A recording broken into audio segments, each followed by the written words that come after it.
Welcome back to Comtrack. I am your host, your Tim Lifite. It's been a while since we've been here. Have just been taking care of a few things. One of my co-hosts is actually in the middle of moving right now, so I'm getting a new one for the moment. So why don't you introduce our guest star, Mike, here. Say hi, Mike. Hi, I'm Michael Wasser. I'm here. You're here? Well, why don't you tell a little bit about yourself before we get started? I mean, I'm just a guy, really. I've been friends with Tim for a couple of years now, since we went to college together. He's so modest. It's kind of adorable. I mean, I really don't have any projects I've been working on that I really want to talk about right now, so I don't really want to talk about that. But fair enough. I've been writing and stuff, so that's cool. I've got a film blog. I forgot about that. Oh yeah, where can we find you on there? We'll have a little bit of a link in down below. michaelsmoviemusings.blogspot. Hoo-ah. I like alliteration. Yeah. Alliteration is very good. On that blog, I'm going through one of those scratch-off posters where you got a bunch of movies. Oh yeah, I've seen those. So my sister got me one of those for Christmas. So I've been working through it. I've been doing left to right in order, which means I've been watching a lot of silent movies. Just watched Nosferatu last Tuesday. Nice, that's awesome. So anyway, we are back here, and we're doing a bit of an anime theme this month. We're starting off with probably Miyazaki's masterpiece. Can we agree on that? I think we can agree on that. Yeah. Yeah, I mean, because Miyazaki, anything that guy touches just turns immediately into gold. Well, yeah, of course. So, but in this case, I think this is probably his most well-rounded and well-known masterpiece. It's like saying, it's hard to pick your favorite Kubrick movie, but if you had to, it's probably 2001. Yeah. Well. Yeah. Well, probably. Anyway. Probably. It depends on. See, this is one of those things where it's really niche. Yeah. You get all the I'm sure all the Miyazaki fans are like, "Oh, Princess Mononoke is so much better." Oh, blasphemy. But yeah, honestly, at the end of the day, I feel like this movie is the one that really gets into it. Now, if you folks back home don't want to listen to us bullshit too long about this, you can go down to the description below, and there's a sync button, and that'll just skip ahead all the bullshit, and we can just start the movie. But in the meantime, we'll start and talk just a little bit about it before we begin. How were you introduced to this movie? I first saw it as part of a film class at Wright State. So, yeah, I watched it initially in a very academic environment. I believe we watched the dub, actually. Oh, right on. Yeah. Which is interesting. I normally wouldn't go for dubs, but, I mean, I think John Lasseter heading up the dub for these Miyazaki movies was an excellent choice. He did a really good job. Absolutely. Making sure that it doesn't, sound bad or, yeah. Now, poorly translated. And, of course, for any purists out there, sorry to disappoint, we are watching the English dub from Lasseter. But to be fair, again, his dub is still really good.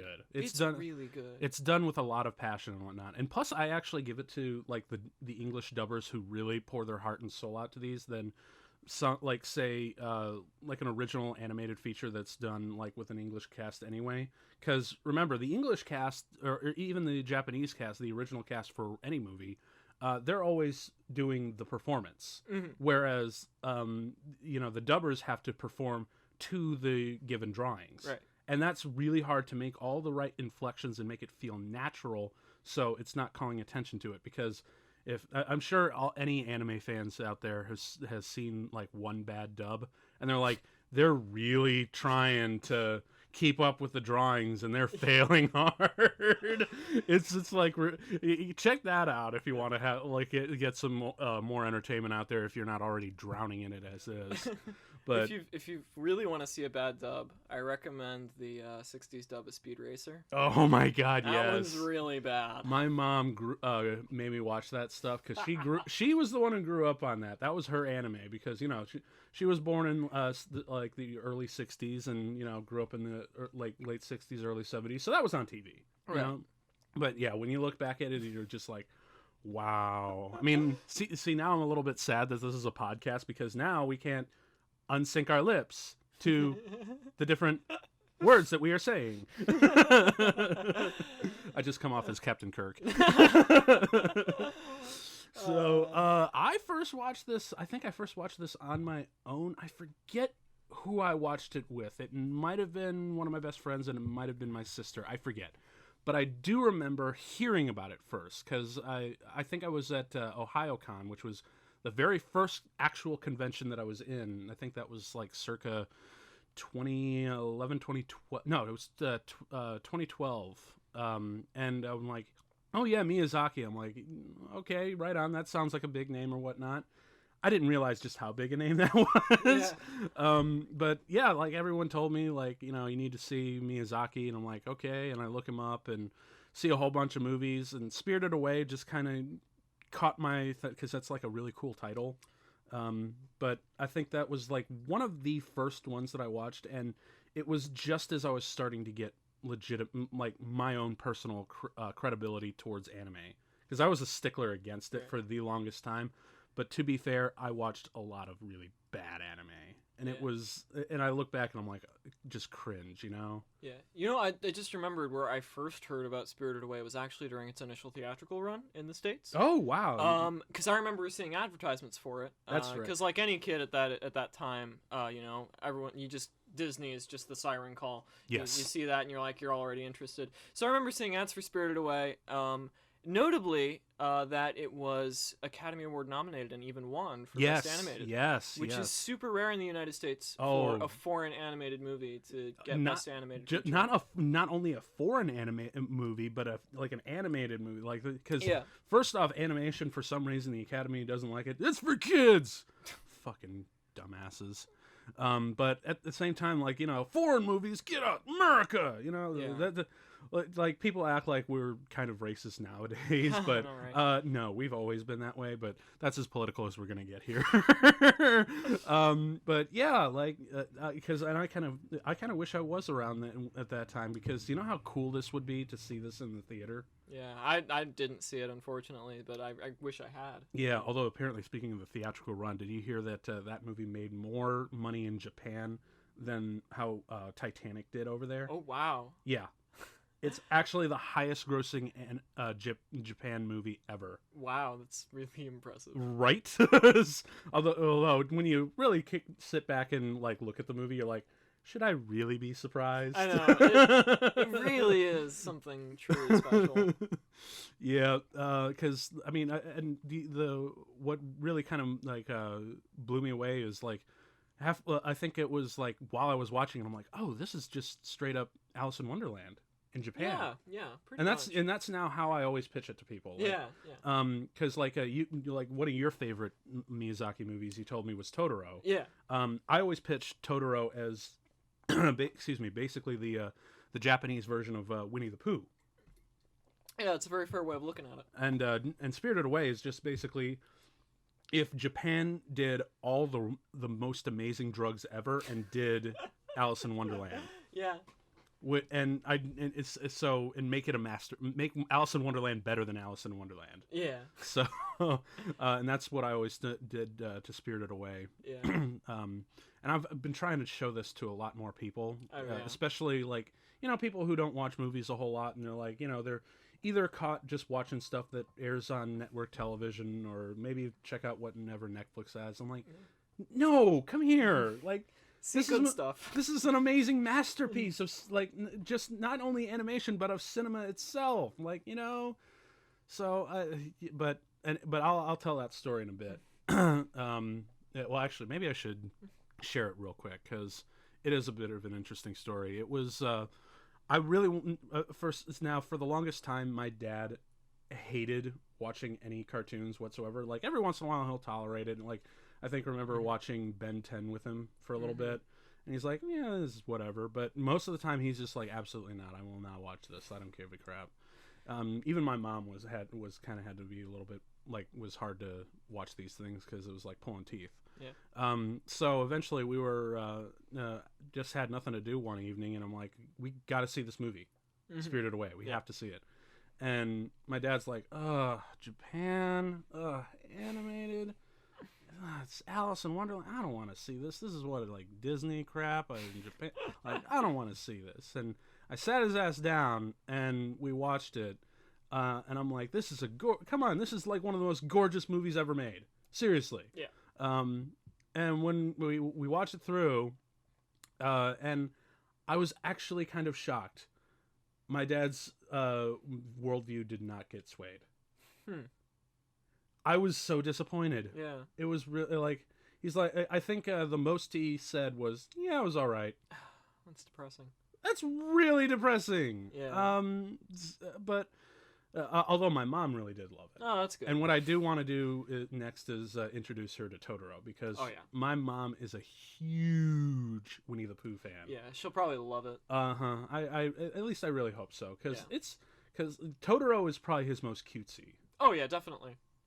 Although then I haven't seen it yet, but I hear Ponyo is also. Well, I think that was the same studio, but I don't think it was Miyazaki. No, it was totally him. It was totally Miyazaki? It was totally I thought it was him. someone else, but the same studio. Ghibli, that's what I'm looking at. Yes, Studio Ghibli is the one, which actually has My Neighbor Totoro as the mascot. Yes. But there it is. But I assure you that what was it? Ponyo is one of his movies. Okay. I mean, you might know better than I do, so. Yeah, well, a little bit. I mean, because how many movies of his have you seen? Let's see. I've seen Spirited Away, Totoro, Mononoke, Howl's Moving Castle. Those 4? Yeah. I've seen, let's see, I've seen Spirited Away, Princess Mononoke, I've seen Howl's Moving Castle, and oh man, was that it? I think I also, and Kiki's Delivery Service. Kiki's Delivery Service looks really cute. Oh, you haven't? Yeah, if you haven't seen it yet, I highly recommend checking that one out. It's quite adorable. I mean, it's actually okay. So if My Neighbor Totoro is Winnie the Pooh and this is Alice in Wonderland, Kiki's Delivery Service is basically Sabrina the Teenage Witch doing deliveries. Okay, that sounds fun. It's wonderful. It's a charming little movie. I still want to see Castle in the Sky, The Wind Rises, and Poco Rosso. I can never pronounce the first word of it. Nausicaa of the Valley of the Wind. I really want to see that one because I've seen a lot of images from it, and the visuals are very interestingly, strikingly like sci-fi, but in that, in a different, unexpected way. Yeah, and I've also seen, from what I've seen of it, is a lot of it's like very steampunk inspired as well. Yeah. Would love to see those. We need to just like have like a Miyazaki marathon movie That does sound like a lot of fun. Because he's just so delightful. He is. But anyway, I think we should actually start the movie. So if for you folks back home, we do have the English dub. And, of course, for any new listeners, we're going to be watching with closed captions because we don't want the studio to be like, give us money! Right. So, anyway, we're going to get started. Hope you guys have your stuff because we're rolling now. And then right away, it opens up with the Studio Ghibli logo with little Totoro on there. Yeah. Love him. Absolutely wonderful design, too. Yeah. Honestly, like, I really want the plush, the bed plush specifically, just so you can lie on a giant Totoro. Yeah, that would be wonderful. And right away, dude, we get our main protagonist, Chihiro. Yeah, also really cool it starts out with a POV shot. Yes. Since, this is obviously going to be our perspective character for the whole movie. It's actually fun that how a lot of Japanese filmmakers tend to do this. Like, they tend to start you off at a scene in a POV. Yeah. Or rather, just like it looks like an establishing shot, but then it turns into a POV, and then it cuts to them, and it sort of like, in a very interesting and intimate way, it brings us into the world of the worldview of the specific character. Yeah. And of course, for this movie, we have to see it through Chihiro's eyes. Right. Now, if I remember correctly, the whole movie was based around a experience that Miyazaki had when he was on vacation, and he saw one of his granddaughters playing around out in the gardens. And he just kind of had this idea of doing like a Alice, like I said, it's basically an Alice in Wonderland sort of thing where she goes to falls through this weird rabbit hole and goes into this magical land and has to find her way out. Which I imagine, the kid was just out there playing, just imagining her own little world that she was lost in. And of course, when you have the combine it with the beautiful, there's our title drop, a beautiful like Japanese scenery that he was obviously seeing. Like anytime I'm out in the country and I see like these beautiful breaking blue skies, I always think of his movies before anything else. Like I think I was out camping at one point out in the middle of the boonies, and it was just this gorgeous July day, with puffy white clouds and a very, very clear blue sky. And all I could think about were his movies, especially a lot of the shots from this one. Oh, yeah, yeah. But, now we got to take the shortcut. Yeah. And this always bugged me for the longest time. Like, when they go all the way up and around, I mean, and obviously, folks back home, we're going to have lots of spoilers. So if you haven't seen this movie, stop and watch it yourself, because it's really it's something to be really enjoyed on its own. This is just like more for background, and because here we'll never have to watch a movie alone again.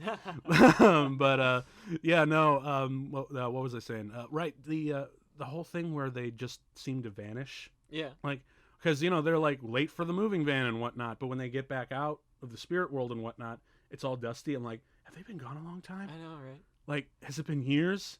Is the moving thing even there? Are they going to be okay? Like, that's the one thing about this movie that I always was like, no, wait, give me more. Yeah, I want to make sure everything's okay. Yeah.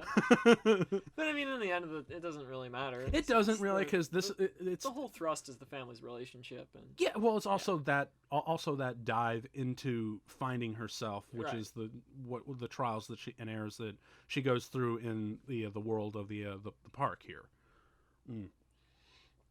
Yes. But now we have the long dark tunnel, and also can we, because we're now in probably the most grounded part of the movie, because as you know, it gets fucking crazy. Wild, can we just talk about how great the animation is and how subtle it is? My goodness, Miyazaki's animation is always superior, but this is an especially good example of his work. Everything just always looks so beautiful. The motion, well, it also even feels despite real. The typical lower anime frame rate, it's very smooth. Yes, it is. Which really can be chalked up to great posing and detail. Yeah, it can do that a lot too, but also just like the way it's not just the background paintings, but even just like the car, right?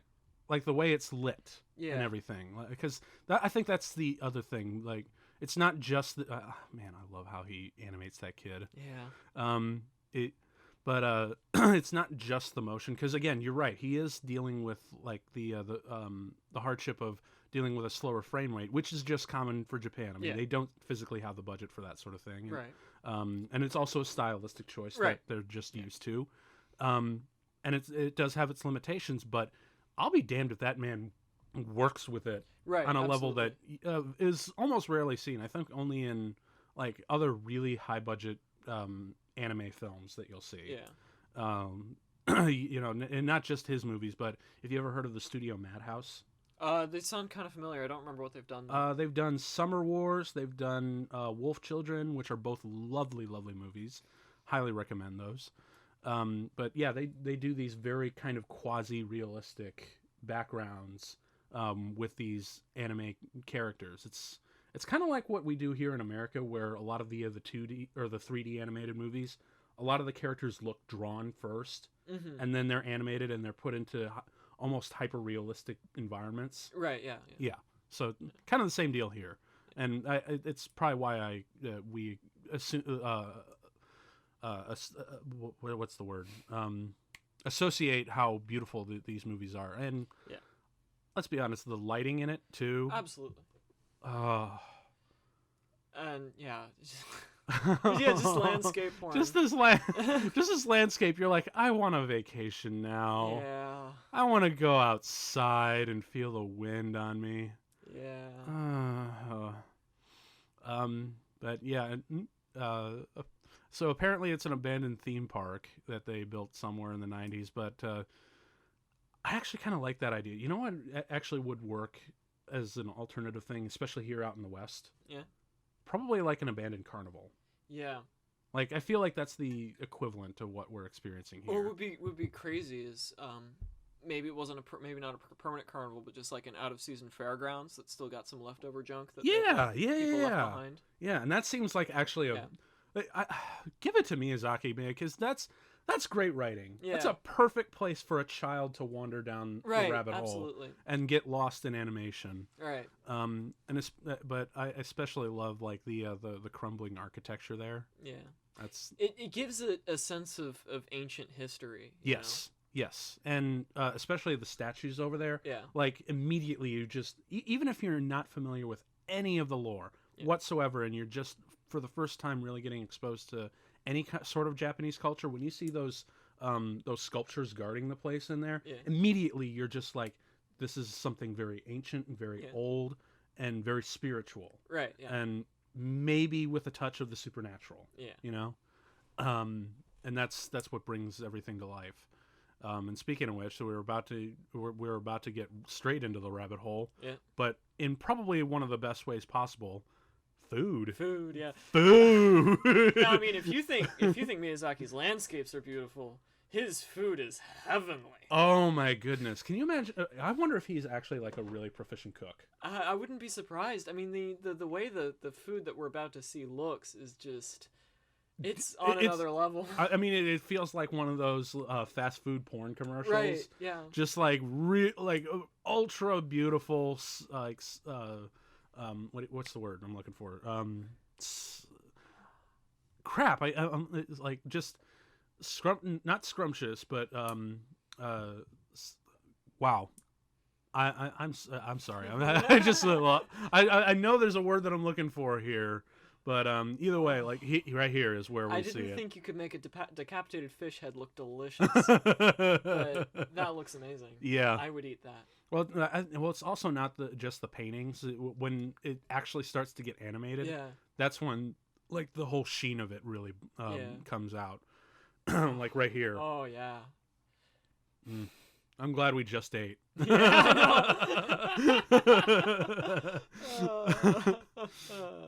And I don't know if it's a good thing or a bad thing that this kid. Oh my god.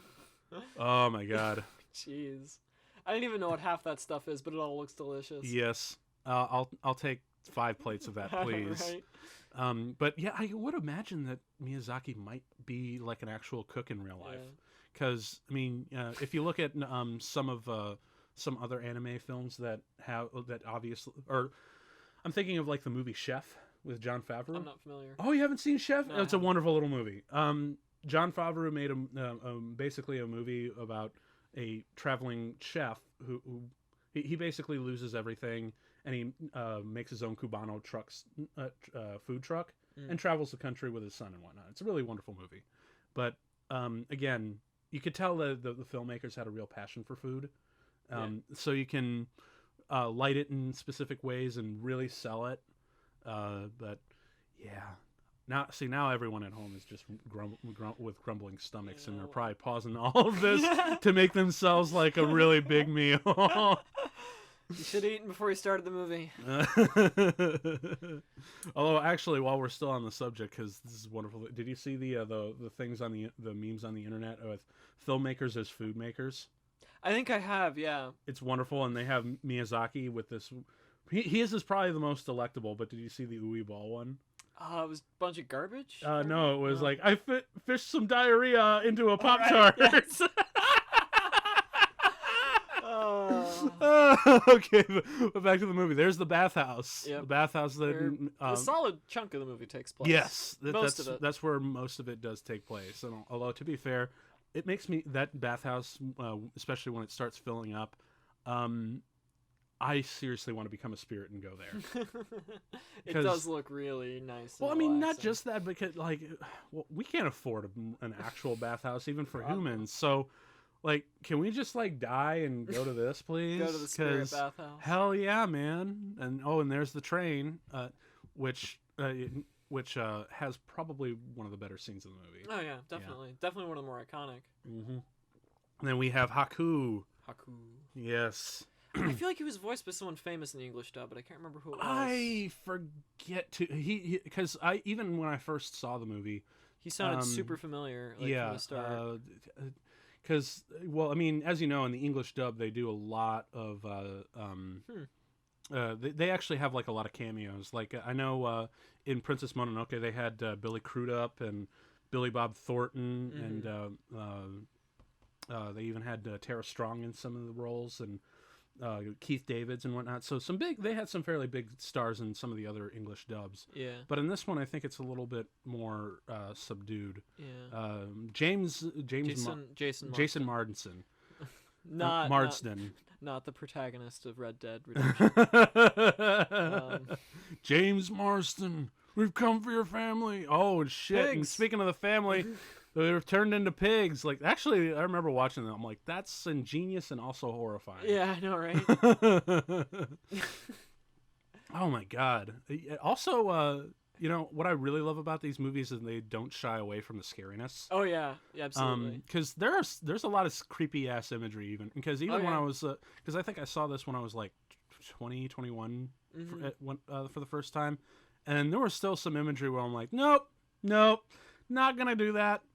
So as to a child, I can imagine, but it's still not to the point where it's like overdone, and I'm glad about that because. Children should have a little bit of freaky stuff. You remember remember the good old days in the 80s when we had, you know, shit like what was it?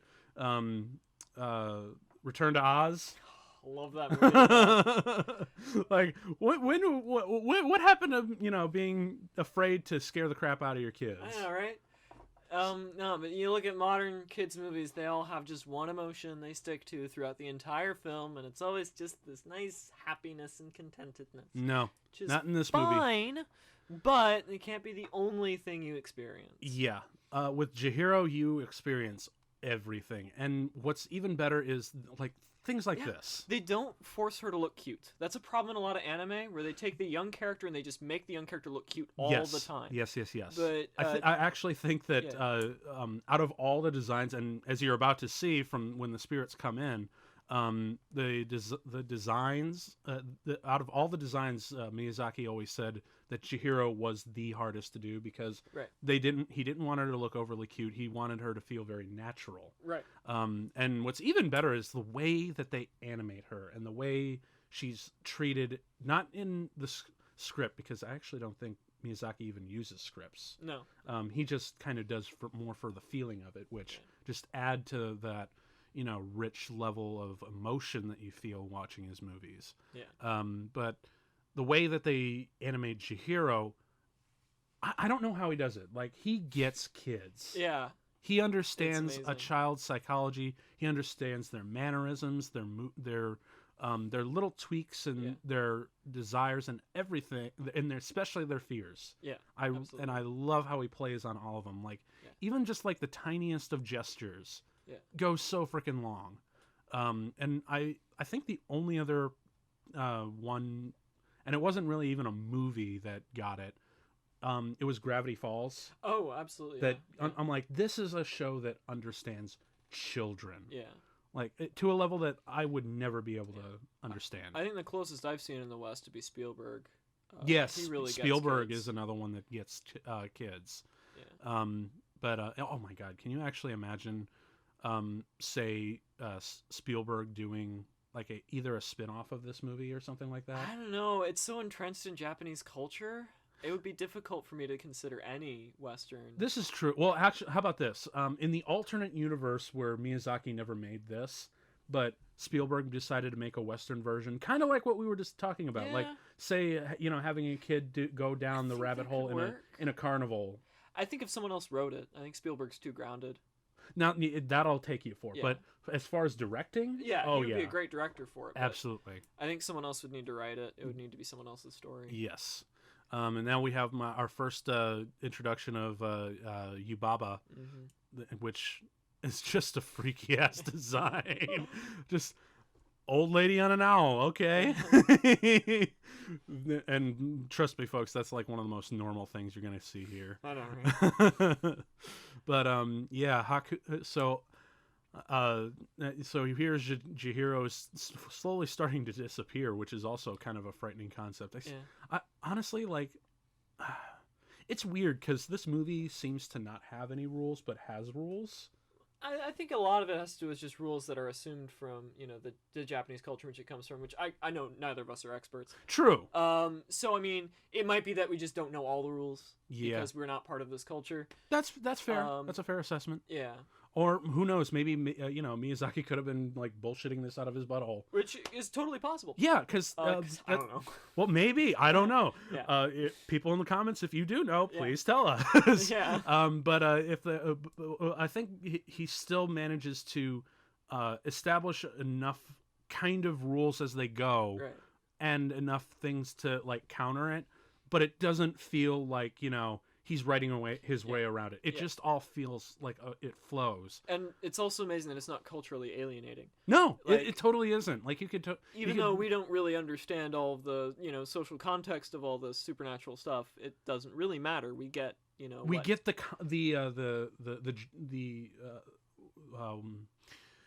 we know what jurisdiction we're in. Right. Yeah. Basically. Yes. It's not the quite way. I don't know why I'm falling on words here but I guess it's just been that long since we've done an episode or whatnot. But either way, like this whole thing where she has to hold her breath and whatnot. Yeah. Don't quite get it, but I'm like, it's like, look, there are ducks here with fucking leaves on their heads and fucking no face. Like, you know what? Let's just go with things. Yeah, we'll just... It's one of those. That's actually probably what Miyazaki was doing the entire time. He's like, let's just distract the audience with the weirdest shit possible, so you will go with any fucking thing I can say. Yeah. Doing a little Marilyn Monroe thing there. Going. That poor frog. He gets a lot of shit in this movie, doesn't he? Especially from No Face. Although, actually, I remember this. Now, speaking of No Face, No Face is the very first image that I saw of this movie anywhere outside of my life. That's the vast majority of people. Yeah. I think it was in high school, long before I really got into any kind of anime. There was a friend of mine who was in my art class. She was making a No Face costume, and she was making the mask in class, and I'm like, I don't know what that is, but it's kind of cool. Yeah. It's such a striking image. It is. It really sticks in your head. Yes. Actually, did you also read about like Adam Savage's? That was like Adam Savage's first cosplay, or one of his. Well, I'm a big follower of Adam Savage, and like he's way big into cosplay, and one of my inspirations. And he made a No Face costume, and it was kind of the thing that like opened his eyes to a whole new level of cosplay, because he had like little gold coins that he kept around, but people started giving them back to him, which was so cool, because it's bad luck, right? Yeah, it's good shit. So now we're about to meet Kamaji, the Boiler Man. Another great design. Yes. In a movie that's just chock full of them. And of course we have probably one of my favorite little side characters in the movie, the little soot monsters. Yes. Oh my god. Which were basically also in Totoro. Yeah, they totally were. I mean, it's the wonder that's the soot monsters are like the guiding link between all the movies. You know what? I wouldn't be surprised if they had like little cameos throughout all the movies. I don't think I've seen him in Mononoke. I'll have to look a little closer, because I wouldn't be surprised if they showed up somewhere in like I think it's called Iron Town.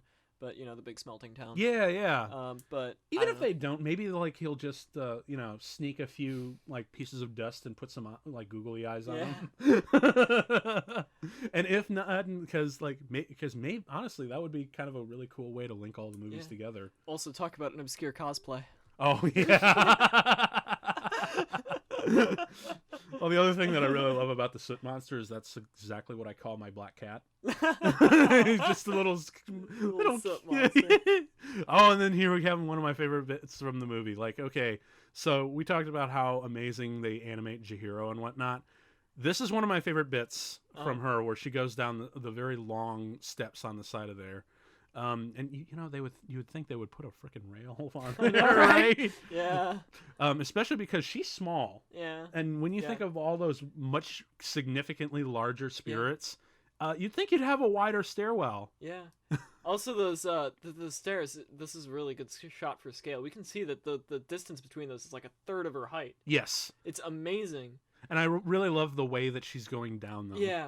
Like it's just that one, she honestly comes off to me like a dog, like a little puppy discovering stairs for the first time, and it's adorable. It is. Yeah. I even love the fact that they even got like her knees are scraped up and everything.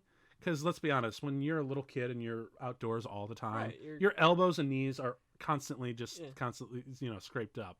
Yeah. So I love that he gets those tiny little details. Yeah. And now, I mean, the cloth flowing on her shirt in the wind is... And then we go all the way down. I love how she's just screaming. Me going through life. Just goes right smack into the wall. Yeah.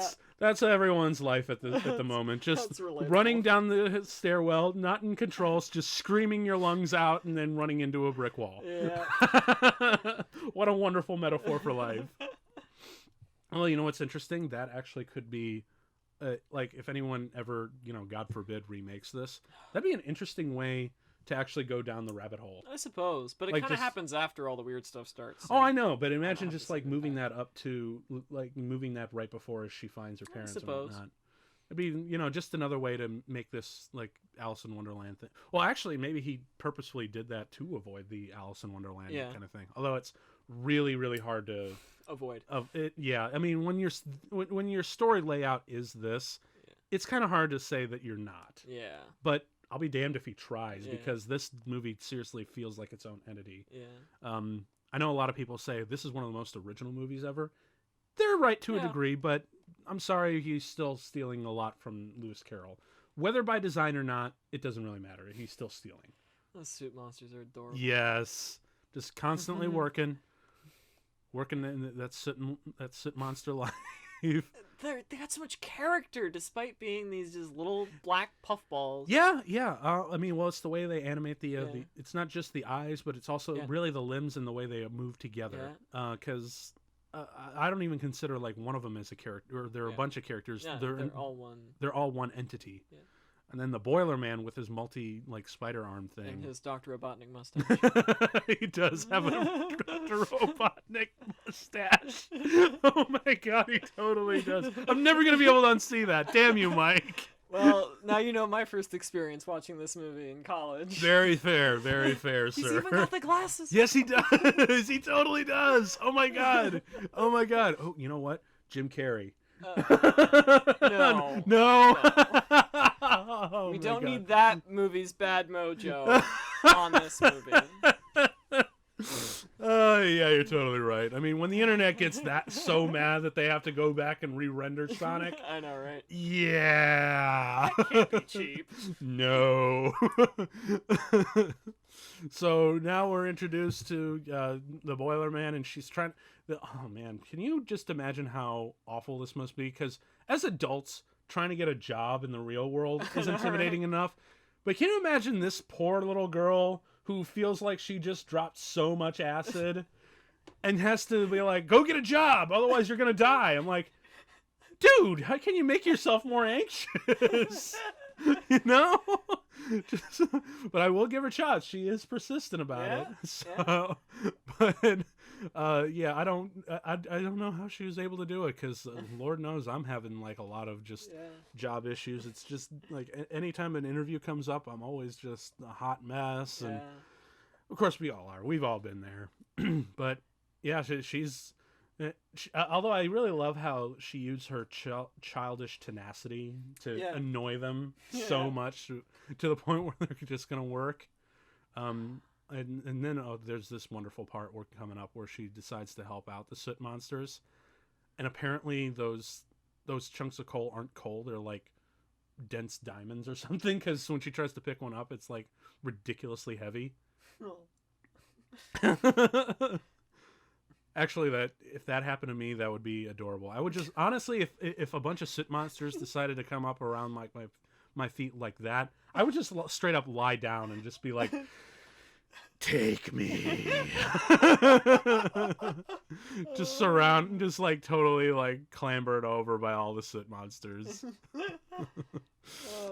And then we have all the different drawers and whatnot, and where all the bath tokens and all the herbs and all of his meals and whatnot. It honestly has been since the animation class since I've seen this, so it's been about a year, maybe 2. Oh, really? Yeah. Wow.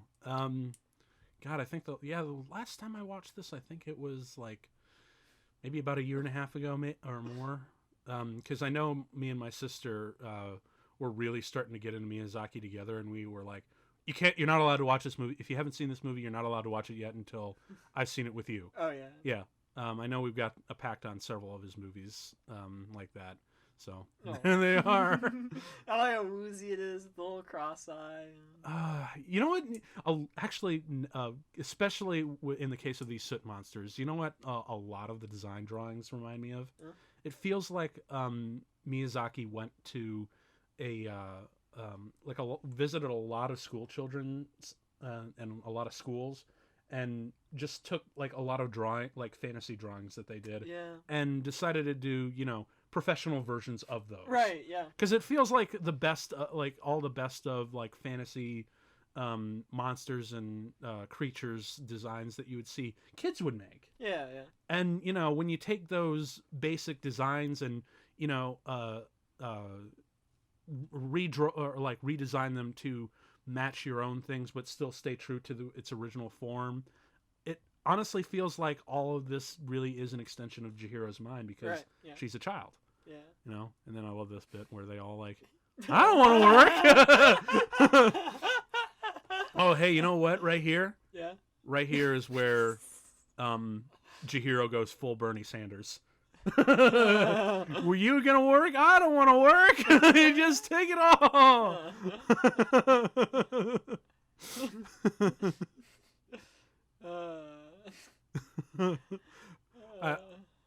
Well, I mean, to be fair, what job is she going to have? I mean, she obviously can't lift the coal all day. Yeah, no kidding. I mean, especially if it weighs like 400 pounds. Yeah.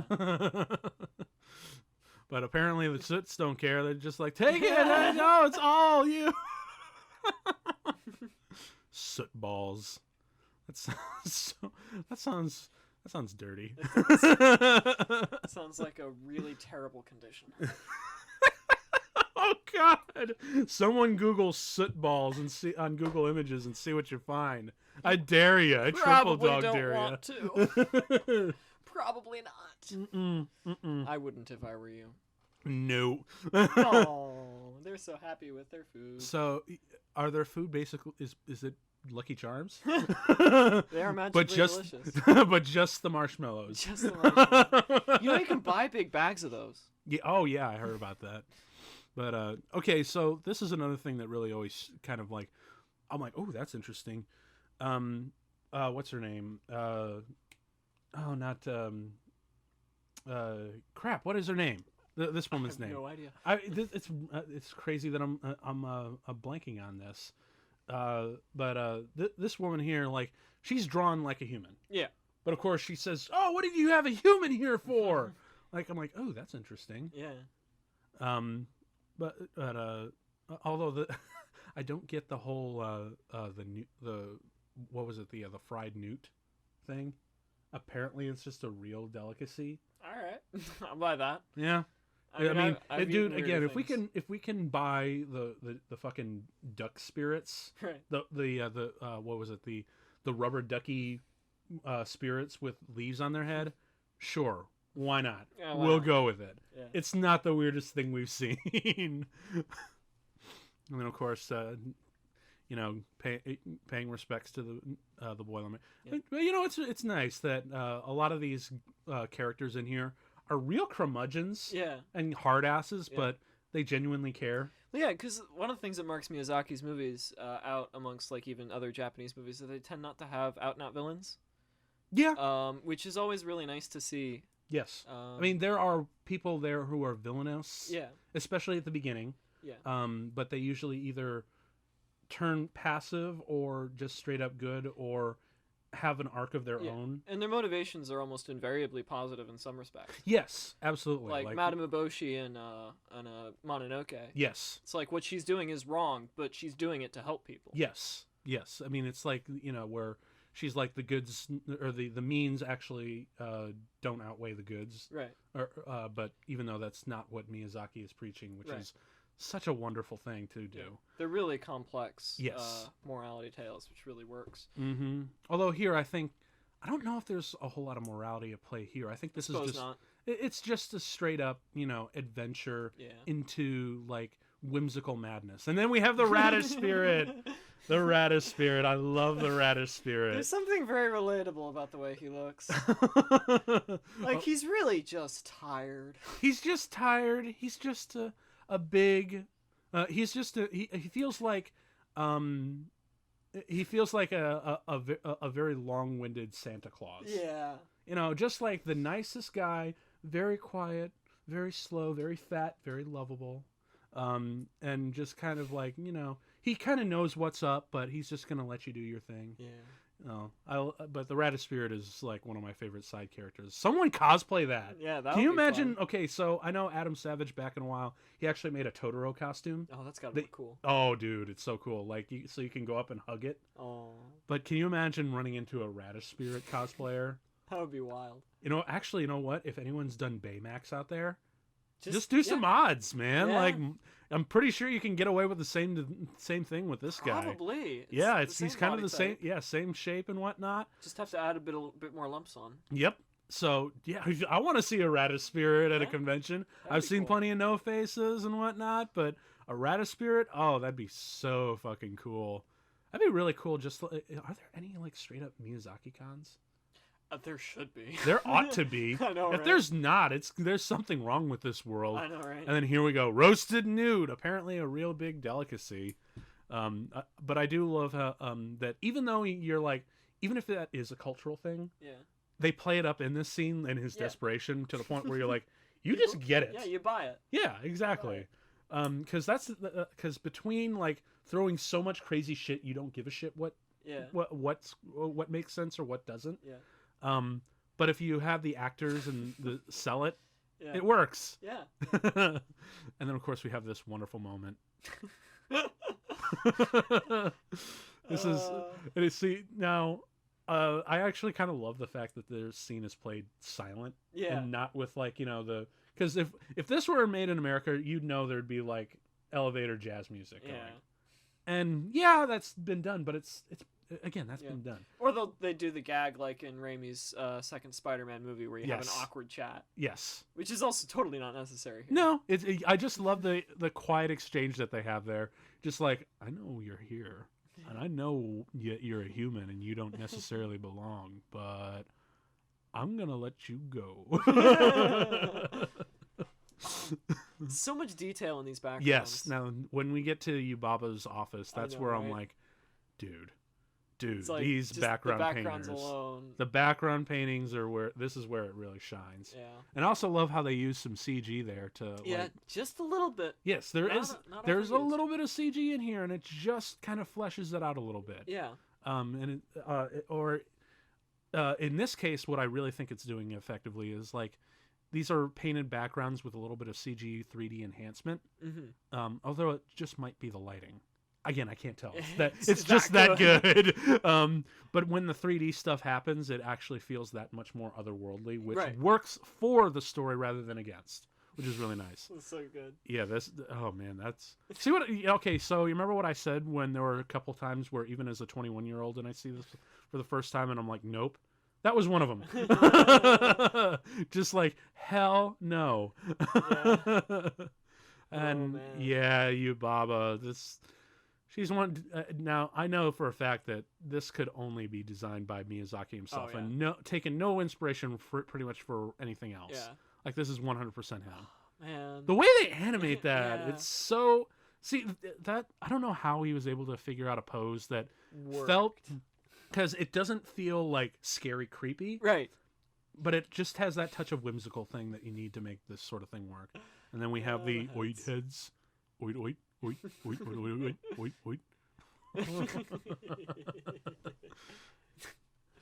God, I still don't know what the hell those things are. I mean, are they like angry Hulk Stalin heads? It's a Japanese folklore thing. I feel like I've encountered that at least once before. I've done a little bit of looking into Japanese folklore. Yeah, you know a little bit more about it than I do. I don't remember what those are called. I just remember that severed heads are a thing. Okay.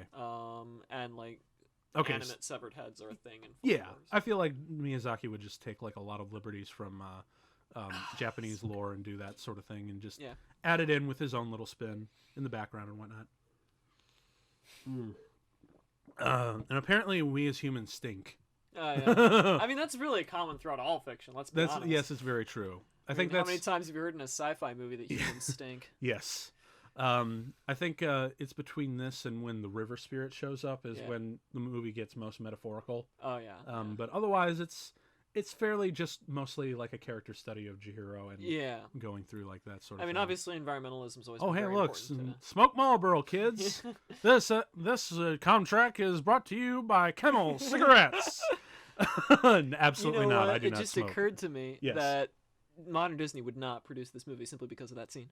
Probably, or at least they'd be like, we'll do this movie, but you have to take that out. Right. Which actually, if you remember, I forget if it was for this movie or Mononoke, but it was. I remember Miyazaki sent Disney the footage to be redubbed for the English release and whatnot, and they're like, "Can we change a few things?" And I believe it was John Lasseter who eventually inherited it. Yeah. But Miyazaki sent Disney beautiful, handcrafted, battle-forged ready katana, and on the blade was inscribed in Japanese, "No cuts." Yeah. Just, wow. That is classy as fuck. Yeah. Holy shit. Like, it's a threat and a gift wrapped up into one. Oh, damn. I could be totally wrong, but I do know that there was, I forget which movie it was, and it may not have been, I don't know if it might have been even Miyazaki. Maybe not him personally anyway. But either way, I know that was like a legend, like how he sent them a freaking beautiful sword with no cuts on it. I'm pretty sure that was Miyazaki. I'm 90% sure. I don't think it was for Mononoke, but I could be wrong. Yeah, I could be wrong either. It could have been for another movie entirely. I think Mononoke was before Disney got a hold of it, and I know it was Disney that got the no cuts thing. So yes. I don't know. Maybe it was for this movie. Who knows? Comments, like, tell us in the comments below. So now we have her child, and this is one of the reasons why I'm not having any kids. Hell no! Like, Jesus Christ, this baby is scary. Yeah. Like, although to be fair, it's still not quite as scary as some other movie babies that I've seen. If you've ever watched, like, even just like hair tidbits of Son of the Mask. Oh God! Now, that's some terrifying nightmare fuel. How long must have all those pearls and crap in the background must have taken to paint out? It was an intensely dense shot. Anyway. I don't know, honestly. Like, there's a lot of stuff there's a lot of techniques going on. I mean, like this stuff, like the way he's animating that. You know what my guess is? In just a way to help animate that. You know what I would do? Mm-hmm. I would actually like take a stack of papers and throw them up in the air, film it, and then reverse it, and have the animators kind of look at that. Yeah, and use that as a live action reference. Yeah, because I know a lot of cases that that's kind of just standard thing for any animated movie. You just take some video reference for lighting and texture and movement and whatnot, so you can help better get into that headspace of where you need to animate it. Smidge off topic, but there's some really funny B-roll for Secret of Nim that's got a bunch of animators wearing wizards' cloaks. Nice. And then this is a point where she takes away Chihiro's name and she becomes San. Yeah. That's actually a really weird concept, and how it actually within the movie you actually believe that it worked because she forgets her name. Right. Yeah. It's awesome. I mean, that's actually kind of scary that they can literally take away your own name. Yeah. So now we have Haku it's totally Batmaning it, just like appearing out of nowhere. So he's kind of badass. He is, dude. Like, I mean, Oh, I mean, he winds up being like, well, first he is already second in command, right. but I mean, towards the end, like he winds up being like a, you know, essentially the head honcho of the place anyway. Although I'm pretty sure like Yubaba is still like part of the like major operation, but she's good now, right? Because it's a Miyazaki movie. Right. So now we are going down to Chihiro's first day on the job, man. She actually, after pushing and shoving and actually trying to like just yelling her ass off, like I really love how the fact that she played to the advantage of like the child, her big baby crying. He's like, all right, I'll just give you whatever you want, shut up. Like just maybe that's how I should treat my next job interview, is just put my employer on sensory overload. She's like, all right, yeah, Tuesday, whatever, $15 an hour, get the fuck out of here. See, that's the way our parents expect us to get jobs. That's not how that works anymore. I wish. I know, I right? sincerely wish, because oh my god, if I could actually like haggle my way to get $15 an hour. Yeah. Just if I could just walk straight into the manager's office and be like, "You're giving me a job," I would love to do that. You know, well, unfortunately, like all our managers don't have giant man baby things going off in the other room, like kicking and screaming and tearing down the walls. So what you do is you find a friendly coworker that works at the place you want to work at. Look for recommendations. You get him to cause a little bit of chaos. Oh my god, this is weird. Such a bad influence on everybody. All right, so now Chihiro's getting her apron and uniform and everything. Yep. So I actually really love the fact that Miyazaki chose this particular moment for things to like really fall apart for her. Yeah. Like it's as soon as she gets the uniform, that's when she realizes it's real. Yeah.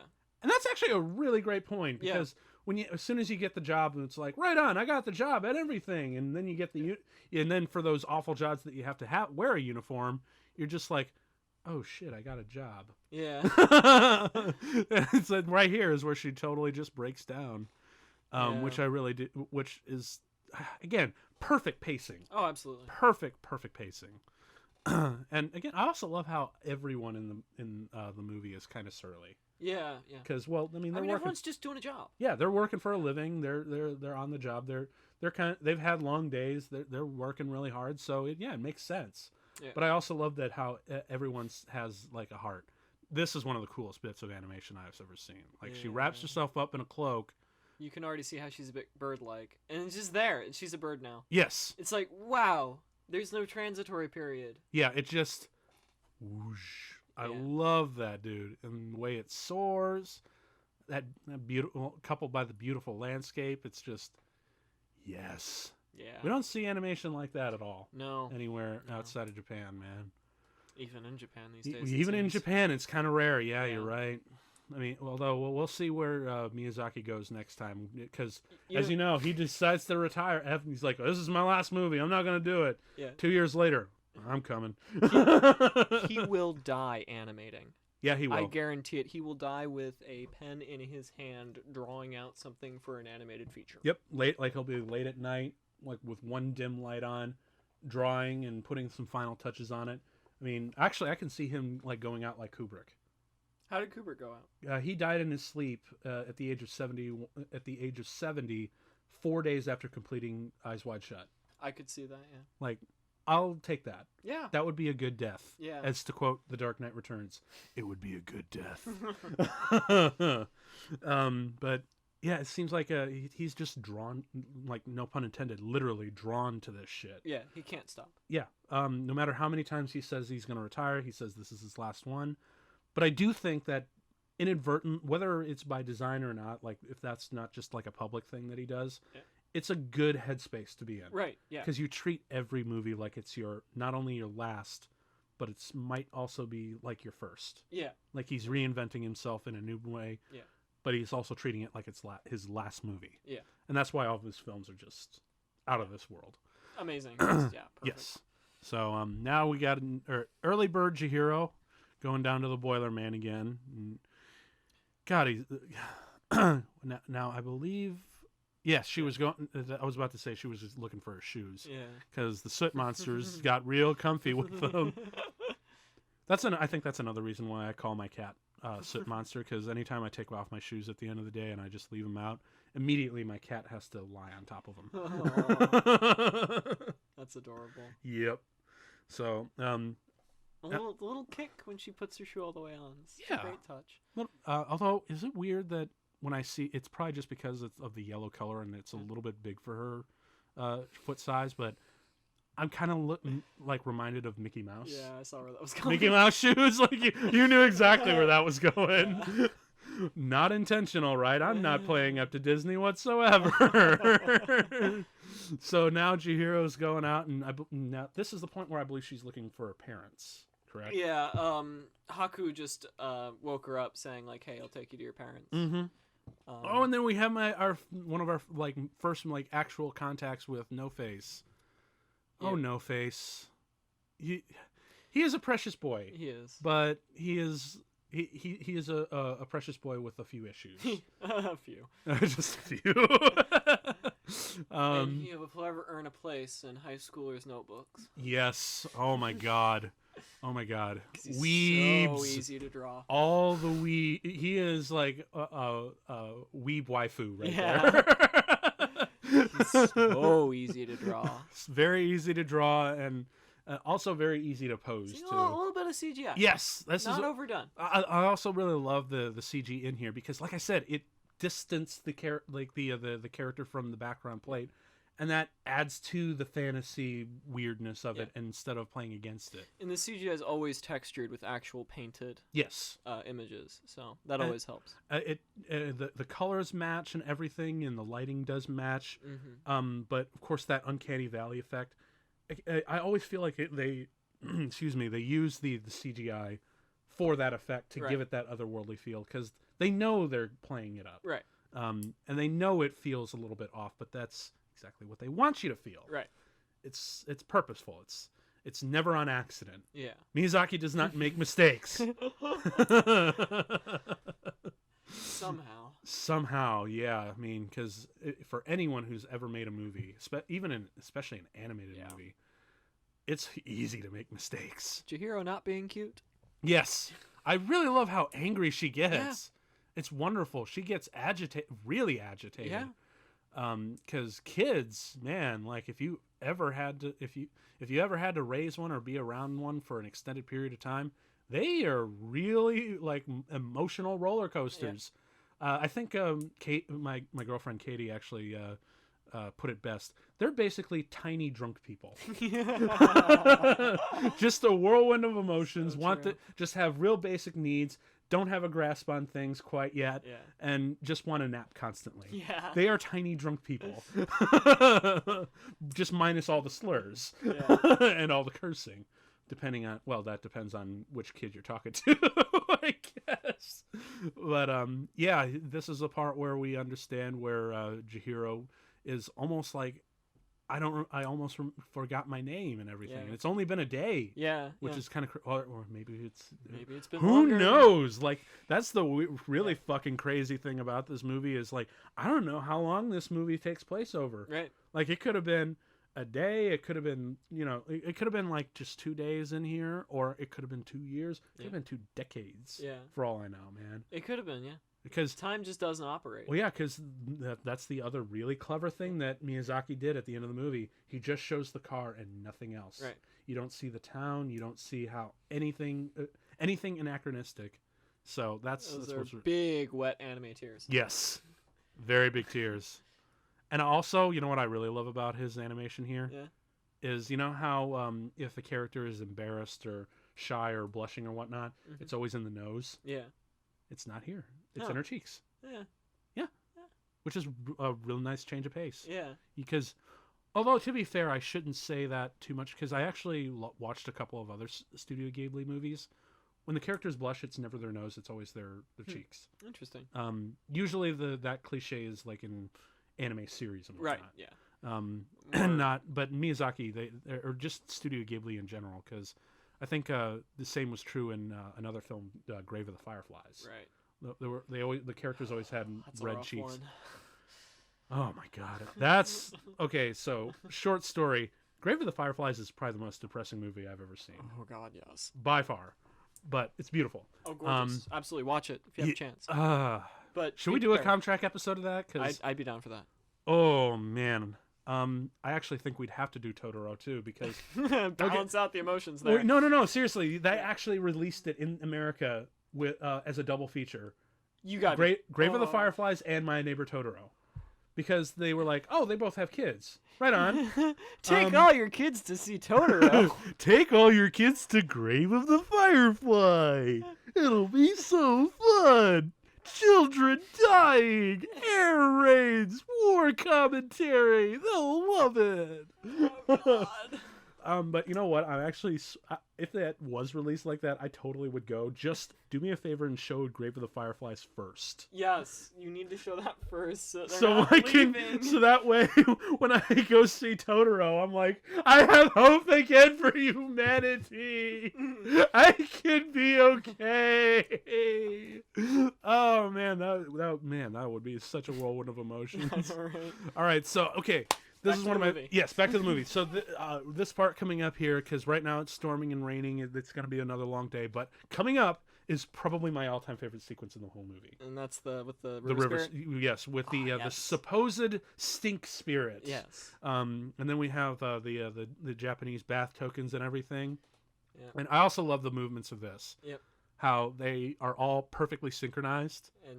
And then Chihiro's poor Chihiro is just like so hard to keep up here. And you're like, geez, son, have you ever worked a day in your life? She's a kid, a human kid, so no there are child labor laws. Yeah, I'm pretty sure there are in Japan too. Definitely. So no, she hasn't worked a day in her life. So just be glad that she's doing this well, you know? Right? I'm actually kind of shocked that she's doing this well. Right, yeah. Because honestly, like if, a kid at this point, she probably would have screwed up so much worse. But now we have No Face again. And he's going to find his way in. So, I'm curious. Does he have to be invited in order to... I don't actually know if the movie exposits any rules for No Face. And I don't know anything about No Face's origins in Japanese folklore. Or if he even has any origins in Japanese folklore. I'm pretty sure he's an original thing. Yeah, he seems like an original thing to me. The design's definitely very rooted in traditional Japanese Oh, yeah, absolutely. art, well, the entire movie is. Yeah. But as far as No Face himself, pretty sure he's like 100% original. Yeah. Or at least maybe 95. Yeah. I mean, let's be honest. Everything's kind of a rehash of everything. Right, we just don't remember what... It just depends on how... on the style and how you tell it and how much time has passed and whatnot. Yeah. But yeah, here we have the big-ass bathtub that needs to be cleaned. I'd hate to be there. Yeah. Because, like, is that moss or is that algae or what the hell is that growing out of it? Because... I can only imagine what must be living in it. Oh. Yeah. Ugh. But again, it does set the stage for what's about to come. Yeah. Which is actually that's a nice little bit of foreshadowing. Like it's just, yeah. Because they're cleaning up They're cleaning up a big mess, which is like well, it can't be any worse. Oh shit, does it get worse? Yeah. And then it turns into like a wonderful, wonderful, subtle metaphor for cleaning up the river. Right. Yeah. I love that. Yeah. Especially since they only reveal that it's a river spirit after it's already been cleaned. Mm-hmm. So now we got to go get the really good bath token. And here also, the friggin' refraction of the light there. You're totally ridiculous. I don't know how he's able to do that. I want to say that was actually computer done. That would make sense to me. It would. But yeah. Honestly, with Miyazaki, I believe that he would literally just do reference video after reference video to try and replicate that effect by hand. I believe it too. Yeah. And now we have our first look at the so-called stink spirit. And every time I see this movie, I'm like, oh, you poor thing. I know. That poor sad face. So slow. And he's just like, I'm in the rain, but even the rain can't wash away this filth. Yeah. But I really love how they just completely build up the smell of it. Yeah. Because there are times where I'm like, I can actually smell this thing. Yeah, yeah. And that, I believe, has always been the mark of a truly great movie or work of art or anything. Because, at the end of the day, this is all just sight and sound. Right. But when you evoke taste, yeah, smell, and feeling. Yeah. Like if you can feel the heat right. in certain spots or feel the cold or whatnot, then you know you really got a hold of the senses. Yeah. Because if you can fool you can fool the ears and the eyes. Yeah. Even with just this sort of thing. But if you can fool like the rest of the senses, then you know you got something special on here. But yeah, here we got one of the really good ones, and you're gonna get a lot more from No Face. Yeah. I will. I will. Although, damn, I actually do wish I had some cash to give No Face right now, just so he could multiply it exponentially. I know I know that's counterintuitive and it's bad luck, but I'll take it. Yeah. I know, right? So now we're filling up the tub with the good herbal bath water, and yeah, now like I said, man, I really want to go out to a spa right now, just like hang out in the tub. You know what would be actually really be awesome? If someone opened up in Japan a Miyazaki themed bathhouse. Oh, that would be cool. I wouldn't be surprised if it already existed. If it does, I want to someone like send us a link or anything. Know, right?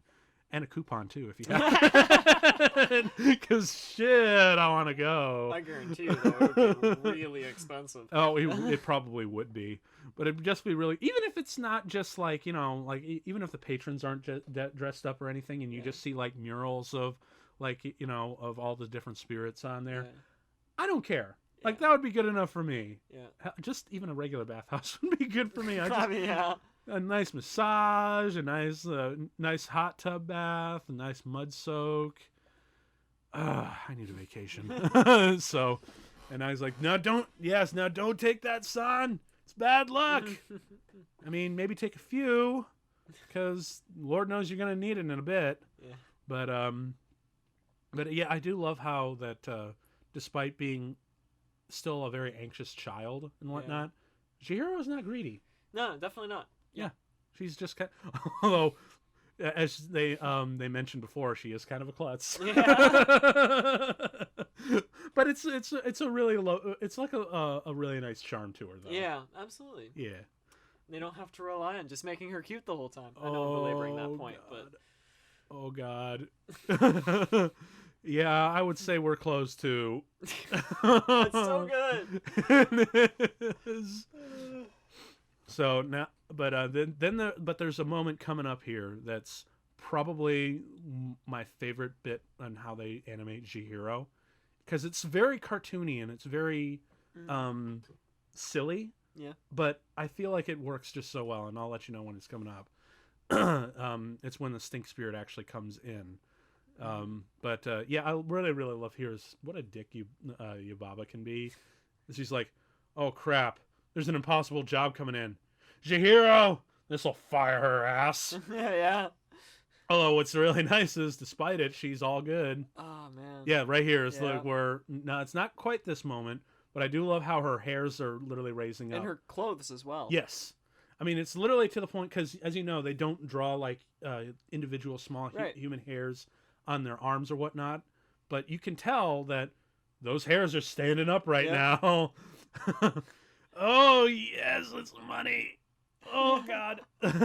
Just the look on her face is priceless. Now it's right here. Yeah. That shiver. So good. That so shiver good. Is what, oh man, I love that shiver. And I love the look, that wonderful look on her face. That's my favorite Chihiro moment. Yeah, that was really good.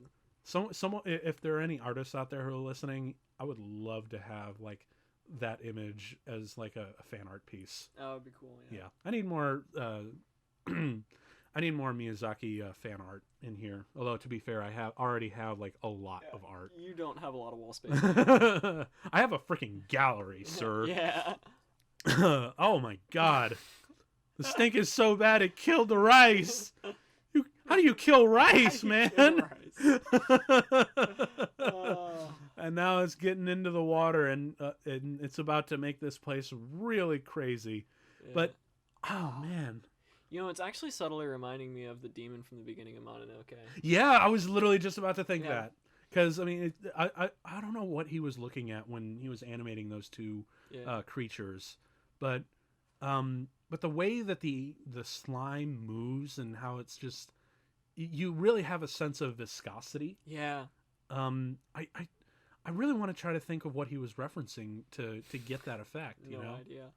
No clue. If it were me, just like working as a filmmaker and trying to work my way around this problem, I probably would like look at time lapses of melted candles or Play-Doh. Yeah, that might do. Just to kind of see how that works and whatnot, or maybe like that'd actually be a really interesting experiment. Actually, now that I think about it, imagine this: melting Play-Doh, but you're moving it in stop motion animation. You're putting it under hot lights, so it's constantly melting. Yeah. But you're animating it at the same time. That would be a really interesting thing, yeah. Oh my god! Someone make that a thing. Yeah. That would be a really cool creature design for like a low budget B movie.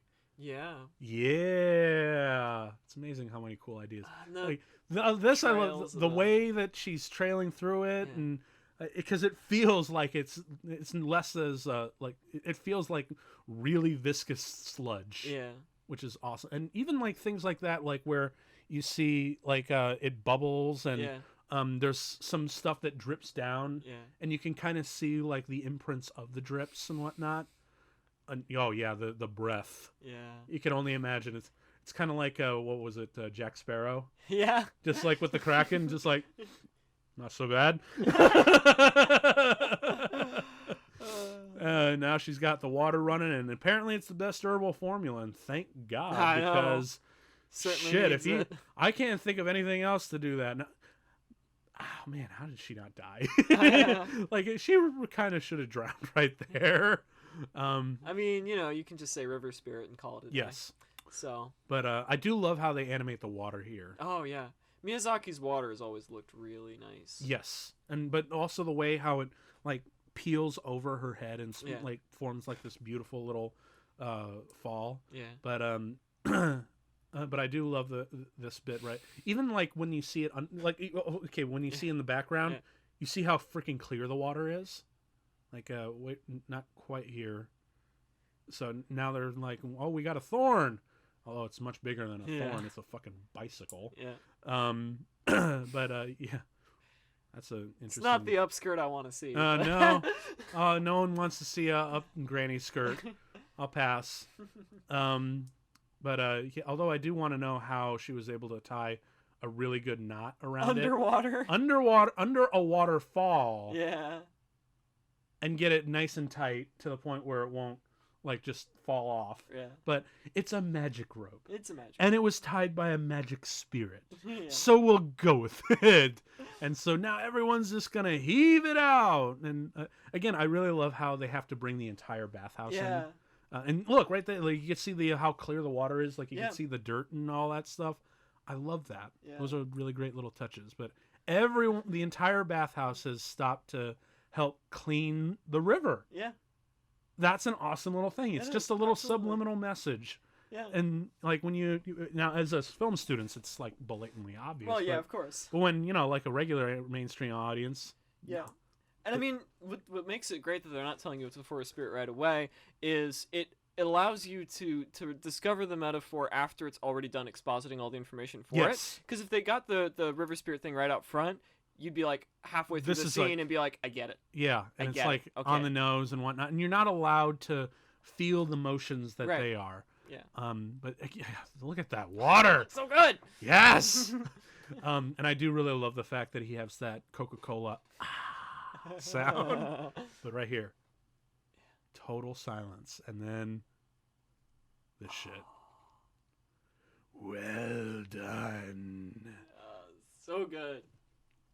Anytime I show this movie for the first time, everyone's reaction has always been the same. It's just like, what the fuck is that shit?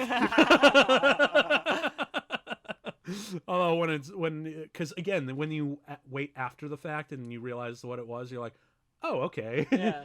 But I really love that you just get all the reactions up front, and they're all Chihiro's, and they're all projected onto the audience perfectly. And then the gold, man. The gold. Just appearing out of nowhere. Like it's fucking California circa 1869. Just a bunch of greedy prospectors just jumping at it. And then right here we have another bit of CG. Yeah. Again, calls itself to attention, but it works. Because again, this is a big ass spirit, right? An important one. I wonder what river spirit it was. Yes. Wow. Yes. There's really not much to say other than that's just gorgeous. Yeah. The design. The image speaks for itself. The shape, the motion. Also, can we talk about the movie's sound? I mean, we haven't obviously haven't been hearing it. We can, but we know. It's been about a year since I've seen this, so I don't really remember a lot of the. I do remember a lot of the sounds because I remember that moment where right before the spirit comes out of the water, it's just played with dead silence, just with a little bit of water in the background, but dead silence. And even then, like when you go, like you see those underwater shots where they're tying the knot and whatnot, the water flowing and the sound behind it, it's just beautiful. Was this mixed in surround? For the dub version, I believe so. It was done for a 5.1 surround sound. And obviously that was for when it got released to theaters and whatnot. Theatrical release. As for the original Japanese, I don't know. Okay. Maybe it was just a mono track. Maybe it was surround. If I had to guess, it was probably at least a stereo track. I mean, Miyazaki isn't cheap. No. So no. And plus, this movie made a buttload of money. Right. So I'm pretty sure even for the Japanese releases back in Japan, I'm pretty sure they got a really good sound. And you know what? Even some of the early Godzilla movies from the 60s were mixed in surround. So yes. Yeah. If they can do a cheap Godzilla movie in surround, they can do oh, they can totally do a Miyazaki and since this is basically his magnum opus, man, for sure. And then we have the train going through, and so nice. See, Miyazaki creates such beautiful worlds. Yeah. You don't want to go. You don't want to leave the theater. No, absolutely not. Yeah. You just want to stay here. You're just like, I'm cool. Yeah. Just chow down with some of these. Rice balls, I think. Yes.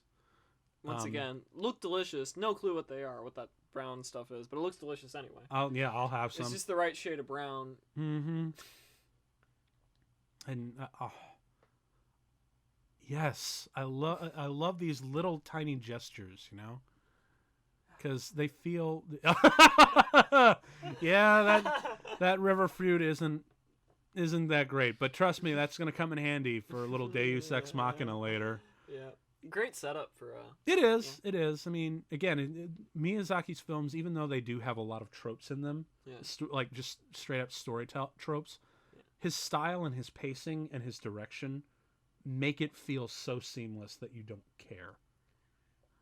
But although this part I do kind of care about because No Face is about to wreak some havoc. Yep. Don't take gold. Don't do it, man. You're gonna doom us all. Is it too late to say that No Face is actually a really good metaphor for capitalism? I mean, kind of is, really. Well, I mean, I know he's not explicitly does it because, as we've seen before, he's able to materialize whatever, right, and not just money or gold or whatnot. Yeah. But the whole gluttony and excess thing definitely plays a part. Although, did you remember that meme of Donald Trump when he had the American football team over and he brought them all fast food? Yeah. And he's just standing there in front of all this fast food with his hands out in the open. And so, rightfully so, the internet responded by posting a picture of No Face with all the food next to him. I'm like, great. Okay, so yeah, he's had, again, don't want to get too political, but he's obviously had some really bad decisions. But I will say, giving us him being that stupid to give us that wonderful, glorious image. Yeah, I'll take that. Not gonna take the rest though, but whatever. So you also rarely see pigs depicted as furry or fuzzy. I like that here. Yeah, I actually noticed that. Usually they're always very clean shaven. Yeah. They're very babe-esque. Yeah, exactly. You never really quite get all the hairs. Although to be fair, drawing hairs in a 2D animation format is really hard. It's a pain.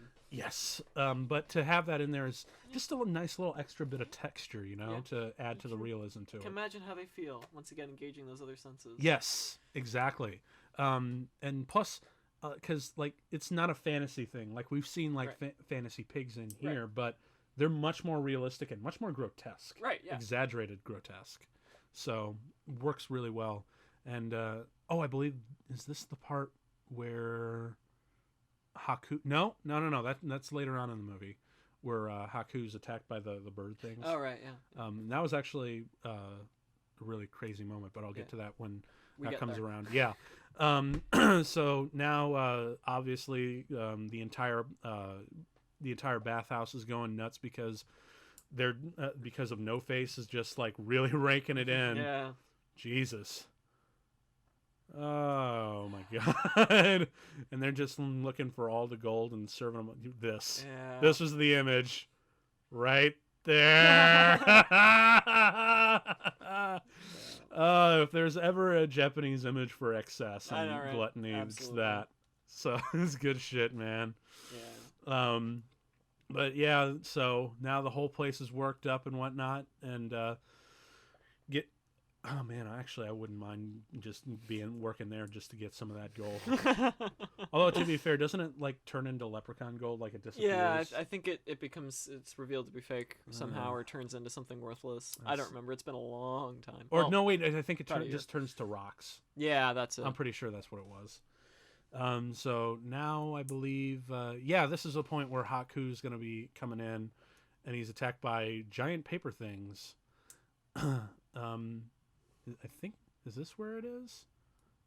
I keep forgetting because that moment's like kind of ridiculous for me. Yeah, it was kind of a game changer for me. And it kind of comes out of nowhere. Yes. And then we it should. And then we have these really. Oh yeah, wait, here it is. Yeah. Okay, so for real. But yeah, this whole bit where I'm like, he's being attacked by these paper things. Yeah. Of course, we don't know they're paper yet. Yeah. But what really kind of struck me is when he exits and there's like a lot of blood. Yeah, yeah. I'm like, oh, yeah, this is edgy. Yeah. I mean, this is like a movie definitely for kids, but one thing Miyazaki understood is that, you can show disturbing imagery in a kid's movie. Yes. And don't shy away from that. Right. Let them let them try to process it. Yeah. Let them ask those questions. Right. Yeah. Which is so freaking healthy, and I'm glad that he does that sort Absolutely. of thing. But also, it's just like it's still shockingly gory for me. Yeah. Which doesn't. I don't know, man. But also the sounds of all the papers and whatnot. I actually heard that just from the image. Yes. Which is amazing. Yes. I don't even know if the sound effect I'm imagining is the sound effect they used, but it doesn't matter. It's just the fact that I heard it without, without actually having to hear it. Of course, you folks at home can hear it on all its glory if you want, because a lot of people really they always say, oh, his films are so gorgeous to look at and whatnot. Dude, they're amazing to just listen to. I mean, you never pick up one of their soundtracks. It's amazing. Oh, yeah. But yeah, here where he's seriously bleeding. Oh, yeah. It's this. See, it's like, okay, right on. But it's this part. Damn, yeah. Right there where I'm like, oh my God. And you can actually hear like him gargling blood and everything. And when he goes out and then there's the splatter, I'm like, damn. And we have the more drips. I'm like, wow. This got a PG, folks. When a PG meant something. I know, right? When you could say fuck in a PG movie. Remember those days? With Beetlejuice? Yeah. Nice fucking lawn! Or my personal favorite in Spaceballs, a line that still holds its relevancy today. Fuck! Even in the future, nothing works! Still applies to this day. Absolutely. All right, so now No Face is just getting the royal treatment, living at large, and just feeding off all the wrong emotions you get from just sheer excess and gluttony. I mean, he's basically Leo DiCaprio in Wolf of Wall Street. Right now, that's what he totally is. He is Leo DiCaprio, so right. Just minus the drugs, the booze, and the hookers. Yeah. Instead, he just gets all the food. Yeah. But I really love how it's through Chihiro's humility that makes him barf up all of his bad things. Again, another really wonderful thing, like, because it's not too on the nose. It doesn't play on it too hard, but it's just like look, if you just be like honest, humble, and sincere and loving towards someone, they might be a monster at first, but if you just like approach them with a good attitude, maybe they can change into something better for everyone else. Yeah. Yeah. Love it. Also, do you notice the hairs that tend to sprout? Yeah. I really love that shit. Or else is just all over that gold. Yeah, or what was the other thing? I also love the way they animate his mouth. Yeah. I like how you kind of expect the mouth to be part of the mask. Yes. And then nope, it's not. Wait for it. I think this is the part where he. Yep, there it is. So good. Yeah, he is gonna have one hell of a stomach ache. Well, he barfs it all up. So. He'll be fine. He'll be just fine. You just need to induce vomiting. But I seriously do love how even that how his form changes and whatnot, but he's still like his opacity is still like really low, and you can see through him and whatnot. That's now. This I got to give to Chihiro because, look, I know she went down some stairs that almost killed her and whatnot, but this is kind of a new level. Yeah, like you are about to scale the side of a very slim pipe to a ladder. Yep, a ladder that may have been rusted. Oh, Jesus Christ, just kid! Run straight across it while it's falling apart. Jesus Christ, kid! Like, damn. Also, that composition. Okay, yeah, the composition right there. Crap. Yes, that is a straight up painting, sir. That is, yes. Like you could literally take a screenshot of that, frame it, and put it on the wall, and no one would give a shit. Absolutely. There's a lot of shit that you can do. Oh my god, can you imagine a gallery of screenshots? I would not be surprised if there already is a Ghibli art gallery. There better be, or not even just that, but just given screenshots. Yeah. And of course, you know what I would hang as like the centerpiece of screenshots in all of his movies? Probably the scene from My Neighbor Totoro where they're waiting for the bus. Yes, absolutely. That is the centerpiece. That is the iconic Ghibli image. Yes. So now Yubaba is back from wherever the hell she was birding around. I'm not sure. Does she have sunglasses? Yeah, she's wearing sunglasses. That's kind interesting. Cool. She's got like Terminator glasses on there. So some more CG. Again, moves very subtly. Subtle, very subtle. Yes, good shit. Yeah, man, I gotta give it to Chihiro. She's really determined for this shit. Oh, absolutely. I think it goes. Yeah, there you go. And I believe this is the point in the movie where she's about to meet the large baby thing, and oh my god. Mirrors, man. Dude, mirrors. Any animator will tell you, mirrors, they're like, never do mirrors. Never do mirrors, because that's literally means we have to do twice the amount of drawings. Right. And they have to look identical. Yes. Because they're on screen at the same time. Although, in that case, they're like, can you do 3 mirrors at once? So you want us to do 4 drawings of the same thing in different perspectives and playing in real time? Yep. Yes, please. And they're just like, fine.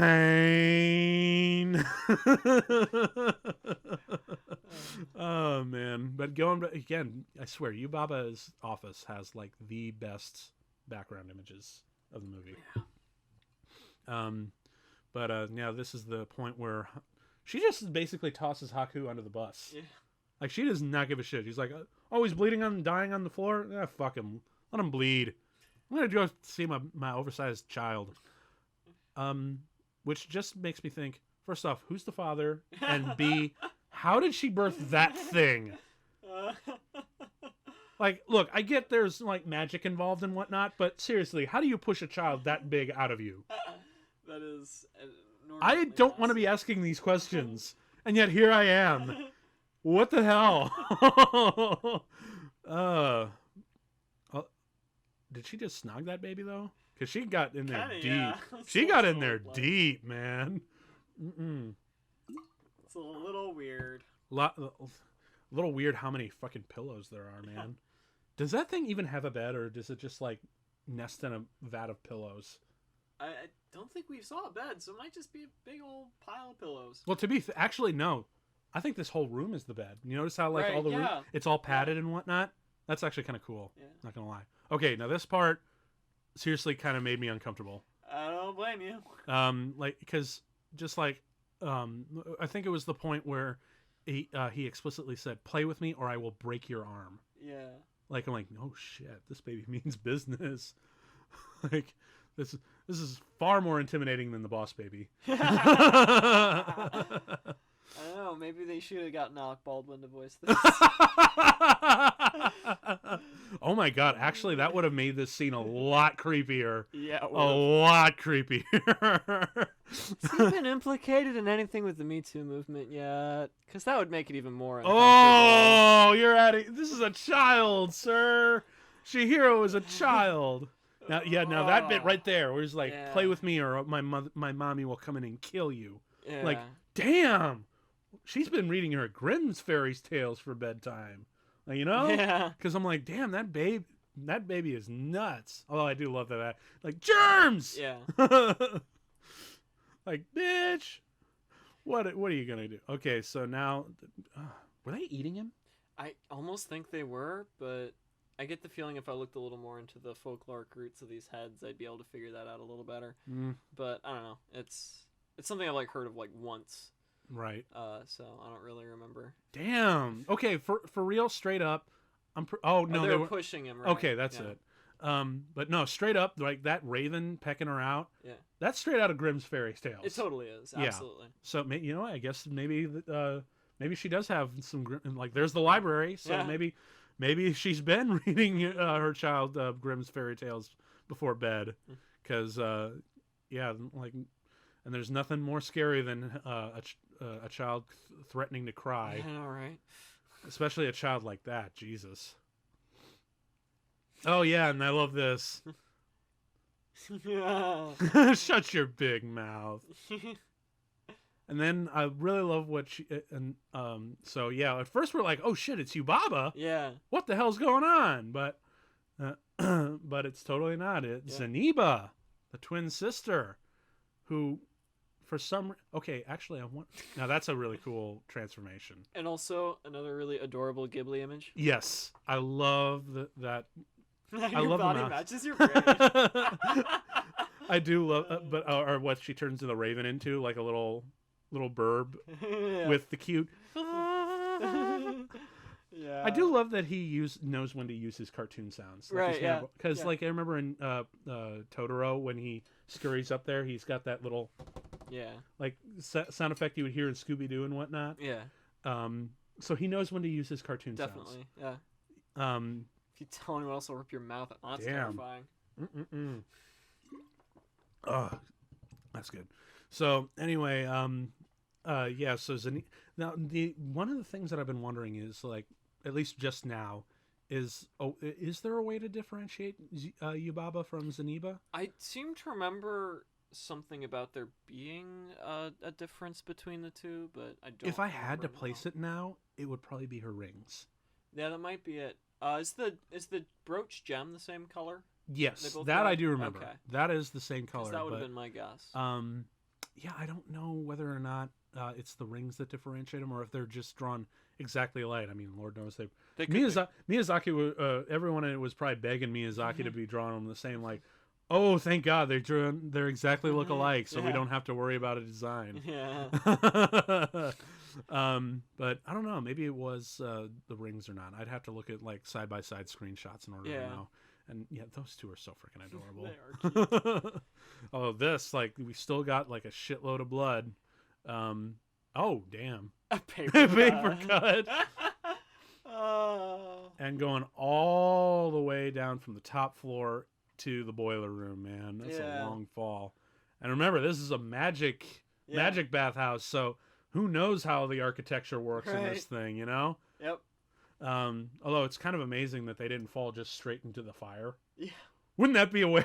Wouldn't that be an awful way to cut it? Just just cut straight to them roasting in the the furnace and whatnot. The end. Yeah. But no, we got our first, but instead we actually went in the exact opposite direction. We got water. Yeah, which was really interesting because I think most people would be expecting fire at that point. Exactly. Yeah. But it's a really nice play on emotions. And there we are, back into the boiler room, man. Haku's still bleeding to death. Dude, give it up to yeah, Jesus, you really need to die. Either die or don't, man.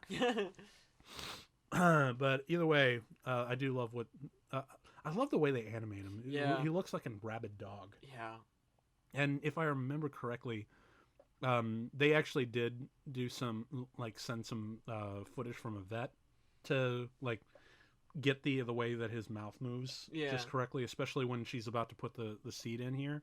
Oh yeah. Yeah, because look at the detail in the muscle. Yeah. And the soot monsters are just patiently watching. Come on. Open up. Come on, it's good for you. I'm surprised she didn't just spit it out right there and then. Just oh God, why? It's like a raw avocado. Don't know if you've ever had to give a pill to an animal, but yeah, this is relatable. Yeah. I actually haven't. My mother was the one who did that back in the day, but yeah, they struggle. Yeah. They don't like it. But don't worry, this is good for you. I know, right? This is very much good for you. Understand it. Oh, there it is. Yep. Squish it. I actually really love what happens to it. It just doesn't do that, but it just forms into that little thing. Hey, it's Morph. It's Morph. It's totally Morph from Treasure Planet, man. No, it's Morph's evil brother. Yeah. Because he's blood. Which I actually only know from Reputation. Remember, I've seen Treasure Planet. Get him. Squish. Yeah. Also, yeah, that would be super gross to feel under your feet. Yeah. So that's super appropriate. Yep. I really do love the way that oh man. How does he make things look so beautifully viscous? So good. He makes the gross slime and sludge look inherently beautiful. Yeah. That's something that only Miyazaki, I think, could ever pull off. Yeah. And I know we tend to, suck his cock pretty hard here, but let's be honest, he kind of deserves it. Also, I feel like I should mention that Miyazaki isn't the only person working at Studio Ghibli. Yeah. Though we don't hear their names, there are a ton of tweeners absolutely. And, other people working on these movies. And they all do a fantastic job to make the this. Team, we should probably say, is where the magic really lies. Yeah. I mean, it's kind of like, Pixar. Right. Where there's a large team. It's not just John Lasseter. Right. It's Pete Docter and, all the other guys that are working together simultaneously and critiquing each other's work and building to be better. I mean, hell, you could actually argue that Studio Ghibli is Japanese Pixar. Yeah, I would agree with that argument. It's its own little culture. It's got its own stylistic and look. It's got its major players and whatnot. Oh God, I really love that. I really love how they're playing it off of the dialogue that the Boilerman and Chihiro is having. Yeah. And they just I think after seeing the blood and guts of everything, they were just you know what? Let's show something cutesy and fun for the kids. Just to take the edge off a little bit. Just remind them you're still in a kids movie. Yeah. It's cool. Yeah. We're still gonna have some fun and get crazy. Yeah. But it's still a kids movie. Right. There will be Happy Meals. Yeah. Actually, I would love to fucking see what any Happy Meals that would be made for this movie. Can you imagine any kind of toys from this? Oh man, that's one thing that I think also. I mean, you could do a couple figures and such, but beyond just replicating the forms, I mean, there's really not much you could do. Well, I do know that the mouse there, and obviously there's tons of Totoro plushies out there. Right, of course. But I do know you can get little soot monster keychains. Oh, I need one of those. I've been actually thinking of getting one for my sister for Christmas. Oh. But we'll see. I know they have a whole bunch of other Studio Ghibli stuff. Right. You can walk into Barnes and Noble and you see a bunch of stuff. But whatever. So yeah, now we find out that Chihiro has found out no face to be in there, and so now because you're the one who let him in, you're the one who's got to lead him out. Which is, again, another really great way of cleaning up your own mess. Right, yeah. And Because a lot of these trial and error things for Chihiro, a lot of it's really having to deal with growing up. Oh, absolutely, yeah. Yeah, which is all really good. And separated from your parents, getting a job. Getting a job, cleaning up your mess, finding a place for yourself, getting along with others, making people better, and, rekindling, like, the old spirits and whatnot. Right. That sort of thing. And also gaining wisdom and just how the world works. Yeah. Which is a really broad sweep, but you managed to get it here. Absolutely. So, now she's actually going to take a train trip. I don't know what really drove the Boiler Man here to give up his train ticket, but shit. Because that's a rare thing to have in this world. At least that's how they mean to build it up. But apparently that's how they're going to be able to get out of here for a little bit. And now No Face is, or Leonardo DiCaprio, he's getting quite a name for himself in there. Because, even Yubaba can't, hold him down. Yeah. Well, and that's a real casual mural. I know, right? That's a good foreshadowing mural for what's behind the door. Yeah. Nothing to be afraid of, just a giant cloud demon. I think that's it's a cloud demon. Yeah. So since Chihiro is the one to get him in, he's got to get her out. Well, to be fair, you do know his it's infinite. Oh, and I love that. What's that dirty mouse? Mom! That's just a shot. That's to the point where he's like, Mom, you're a total bullshit. Yeah. Everything you said is bullshit. I won't get sick if I go outside.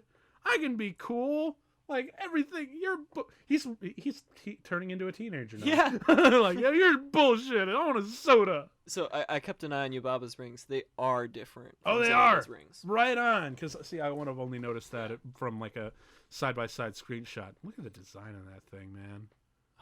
So good. Right? All the designs in this are just so good. Even the background and how messy it all is. Yeah. Like all the fish in it. A ton of detail in the background. I would love some. It does taste delicious. It does look delicious. But I don't know, like maybe you should like calm down, dude.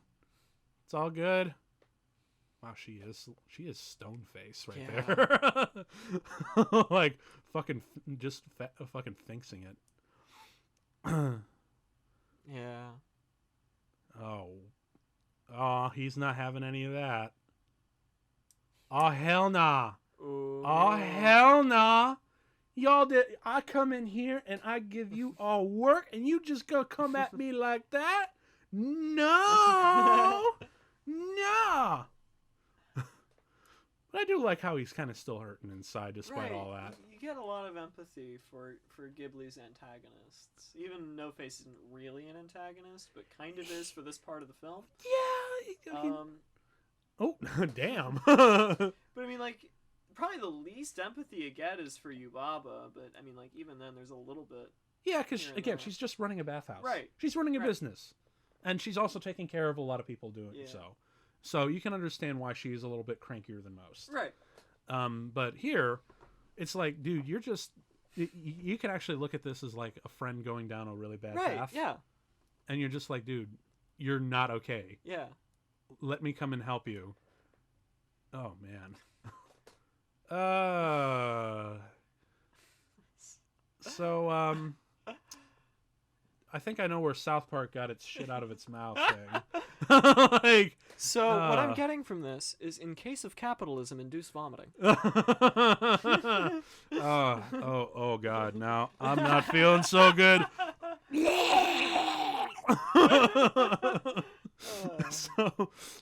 But I do love the way how he's like almost melting from the rear. Like, is he just like shitting himself and out his mouth and his ass? Oh God. That's so gross. So gross. And you know what? Damn it, Miyazaki can still make it look graceful I know, right? And beautiful in a weird way. Yeah. How does he do that? Yeah, his design work is magic. Also, I really love how not only is he like, basically melting and ripping himself to pieces almost, But I also love how he's moving like a drunken, like rabid dog. Yeah, yeah. There's a lot of impreciseness. Yes, and that's. I really wish I could figure. I really wish I was more of an illustrator, because it's really because it's easy for one thing to get everything nice and precise and clean. Right. But when you want to go something dirty and sloppy and all over the place and chaotic, I mean, you would think that would be easy because, you know, you can just kind of throw shit at it and see what happens. But you have to be precise in your chaos. Right. That's such a weird headspace. I don't think I could ever get into. So appreciate those animators. Oh, yeah. I do love this little moment where he just kind of miracles. burps and goes, excuse me. There's a lot of good comedy that just comes out of the... I don't know if it's stuff they've added for the translation for the dub or not. It might be, because a lot of it's in the vocal performance. But, I mean, honestly, I'd like to believe that the tone has remained consistent, because I'd like to believe that Disney didn't screw Miyazaki over. I think so. Well, I mean, obviously Lasseter has really good relations with him, and he was the one overseeing it. But I'd like to think that the tone carries over. Yeah. But maybe I could be wrong. It was just like a thing that they said, well, let's just add that, and Miyazaki's like, right on. It doesn't harm the movie at all. It doesn't. Well, it also, like, again, it's sort of like the whole idea of, like, last time where you're like, we've just subjected you to some really intense shit. Yeah. Let's give you some kiddie stuff to, like, you know, bring you back. And then that poor frog, yet again, oh, thank God he's alive. I know, right? Just like, and I'm out. Yep. I'm done. Nope. Yes, I would take a vacation if I got swallowed. Like, I'm checking into this bathhouse. I'm not working here right now. I am checking in. I want a tub to myself, and I want a suite. Damn it! So Ren here is rowing back, and finally she's yes. Look at that sky, man. And then of course just giving him one last thing. You put one scratch on that girl, you're in big trouble. Yeah. Love it. And then here comes, of course, probably one of the best. That's another thing right here where you see her walking. Yeah. I swear my feet can feel the water. I know. It's amazing. I can feel the water because, I think it's partially because, you know, when we go to the theater, we're obviously all wearing shoes and whatnot. Yeah. But when she takes her shoes off, that sensation just becomes a little bit more real. Yeah, absolutely. Mm-hmm. And then, of course, we have the train. And here we have probably the most beautiful pieces in animation anywhere in the world. Absolutely. Really. Plus what I really love is this is where the soundtrack really just shines. Right. It definitely takes a step away from the dialogue for a good while here. Mm-hmm. Oh look, it's fucking. What's the fat, like, Goofy's best friend? Pete, right? Yes, it's Big Pete. He's got the gloves and everything. I mean, wouldn't that be amazing if, like, there were a couple ears just sticking out of there as like a little cameo? But yeah, right here is where it just gets so freaking real. Yeah. Anytime, like, I actually remember the last time I was on a subway. It was near the city, but I was traveling from Toledo to Chicago, and we were going through the landscape. And granted, I was riding coach, so it wasn't like a transit like this. Yeah. But I still always kind of think of this moment, right?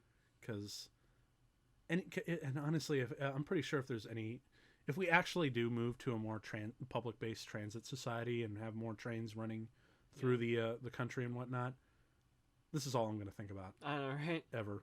Because it's just a wonderful, because like we've already had just like a real whirlwind of events. We've had, you know, we've had cleaned the River Spirit, and then we've oh man, that's so gorgeous. I know. And then we've escaped Yubaba's clutches. We've saved Haku, and we've gotten No Face out of there. So now it's time to just breathe, and see the world. And I also love these little. Yeah. Spirits just going away. Honestly, now it's probably just my interpretation, but I always felt like these were, like, you know, dead souls being transported away from the afterlife. Yeah. It just felt so, and I really love the way that they color them. Yeah. Very dark in comparison to the white transits, or the colorful. It'd also be so easy to have just pure blues in this and nothing else, but there's like the real magenta stuck pinks. In there. And then this, I don't know. Bits. I don't even know what this is. I don't care. And then have him sleeping in your lap is just so calming. Yeah. The soundtrack, just alone. Oh yeah. Even if you, I bet even if you took away, if you just watched this movie on closed caption and just watched it with the music. Yeah. No dialogue, no sound effects. It would still be an amazing experience because, oh my God, this music is gorgeous. I still kind of tear up a little bit every time the movie ends. Yeah. Because first off, the music is so friggin' beautiful, and at the same time, I'm like, no, it can't be over. I don't want to go. I know, right? I just want to live in this world. Yes, I want to live in any of Miyazaki's worlds that he's created. Yeah. Even the ones that are filled with violence and death are still, they're still gorgeous. I mean, gorgeous and special. Because Princess Mononoke. Yeah. That was, I'd still want to live there. Yeah. It's filled with violence and death, but there's beauty and there's peace, and it's just. Well, it's also 18th century, like feudal Japan and whatnot, but even so, that's got to be better than what it is nowadays. It's a lot less complicated. I'll tell you what. So, and now, how do you feel about the whole pure love thing breaking Yubaba's spell? It's a bit cliche, but I don't mind it. Exactly. I mean, that's kind of how I felt, because I'm like. Yeah, stating it out loud is a bit corny, but I have to remind myself it's still a kid's movie, and it's still giving me so much. So why should I complain? Yeah. And then I do love this bit right here where Yubaba is like, what the hell? Like, just bitching about San and whatnot. And I love in a moment that... Turn them into bacon. Wow. Yes. It's dark. Well, I mean, the bacon is quite delicious. It is amazingly delicious. Piggies. But I do love this one moment where the gold turns into rocks or dust. And then, of course, like this whole bit where she's like, where's my baby? Wait for it. Oh, waited bated breath for this. Well, I mean, the suspense is real in here, right? and like you get regardless. Yeah. But and then there's this bit where he's like, "You didn't notice that something's been precious taken right in front of you?" Yeah. fucking Stalin babies. Where's my baby? Well, yeah, these guys are fucking off because they're like, "Oh shit, good life is." It's like. We were living the good life. I was just following orders. And there it goes, and just turns into dust. And oh wait, no, it turns into dirt. Yeah, that's right. Now looking around for the baby. Now, okay. Again, there's one last moment I think that really like just seriously scared the living crap out of me, and I'm sure would scare the living crap out of any child. But of course they compensate for it a bit, and we'll find out. But it's this moment right here, where Yubaba just like turns her into demon phase. Yeah. Jeez. And then you hear the pitter patter of like the run, and just like no. And yet Haku is just completely unfazed. Nope. Just total badass. And also, dude, just the hairs. Yes. Like all the hairs, the smoke, the flames, everything. Oh. And see, that's actually something that you can't do as a screenshot because the shot has to be moving in order to feel it. That's another thing that I really think that a lot of filmmakers tend to miss when they're doing shots and whatnot. Yeah. They tend to forget this is motion pictures. Right. Like, don't just do a composition that could easily be a frame photograph. Right. I mean, you can do that, and they have their place. They do have their place, and they do work really well. But if you're not moving, right? If there's like a shot where you can't pause and be like, "That's great," or if there's a shot that only works because there's movement in the background or whatnot, or in the foreground, wherever, then you're not really doing your job as a filmmaker. Right. And as an animator, you kind of really have to do that. Right, because you have to put more effort into making sure that things are moving, or else they look dead. Yep. And that's literally the entire word, animate. Right, exactly. You have to animate to give life. Yes. So as we talked about, like, that whole thing was just like a real shit your pants nightmare fuel moment. Now we're about to get the cutesy kid moment. Yep. With this bit, with these two little bits here, which I love, which is we hear the little fly noise. I should ask, have you seen Over the Garden Wall?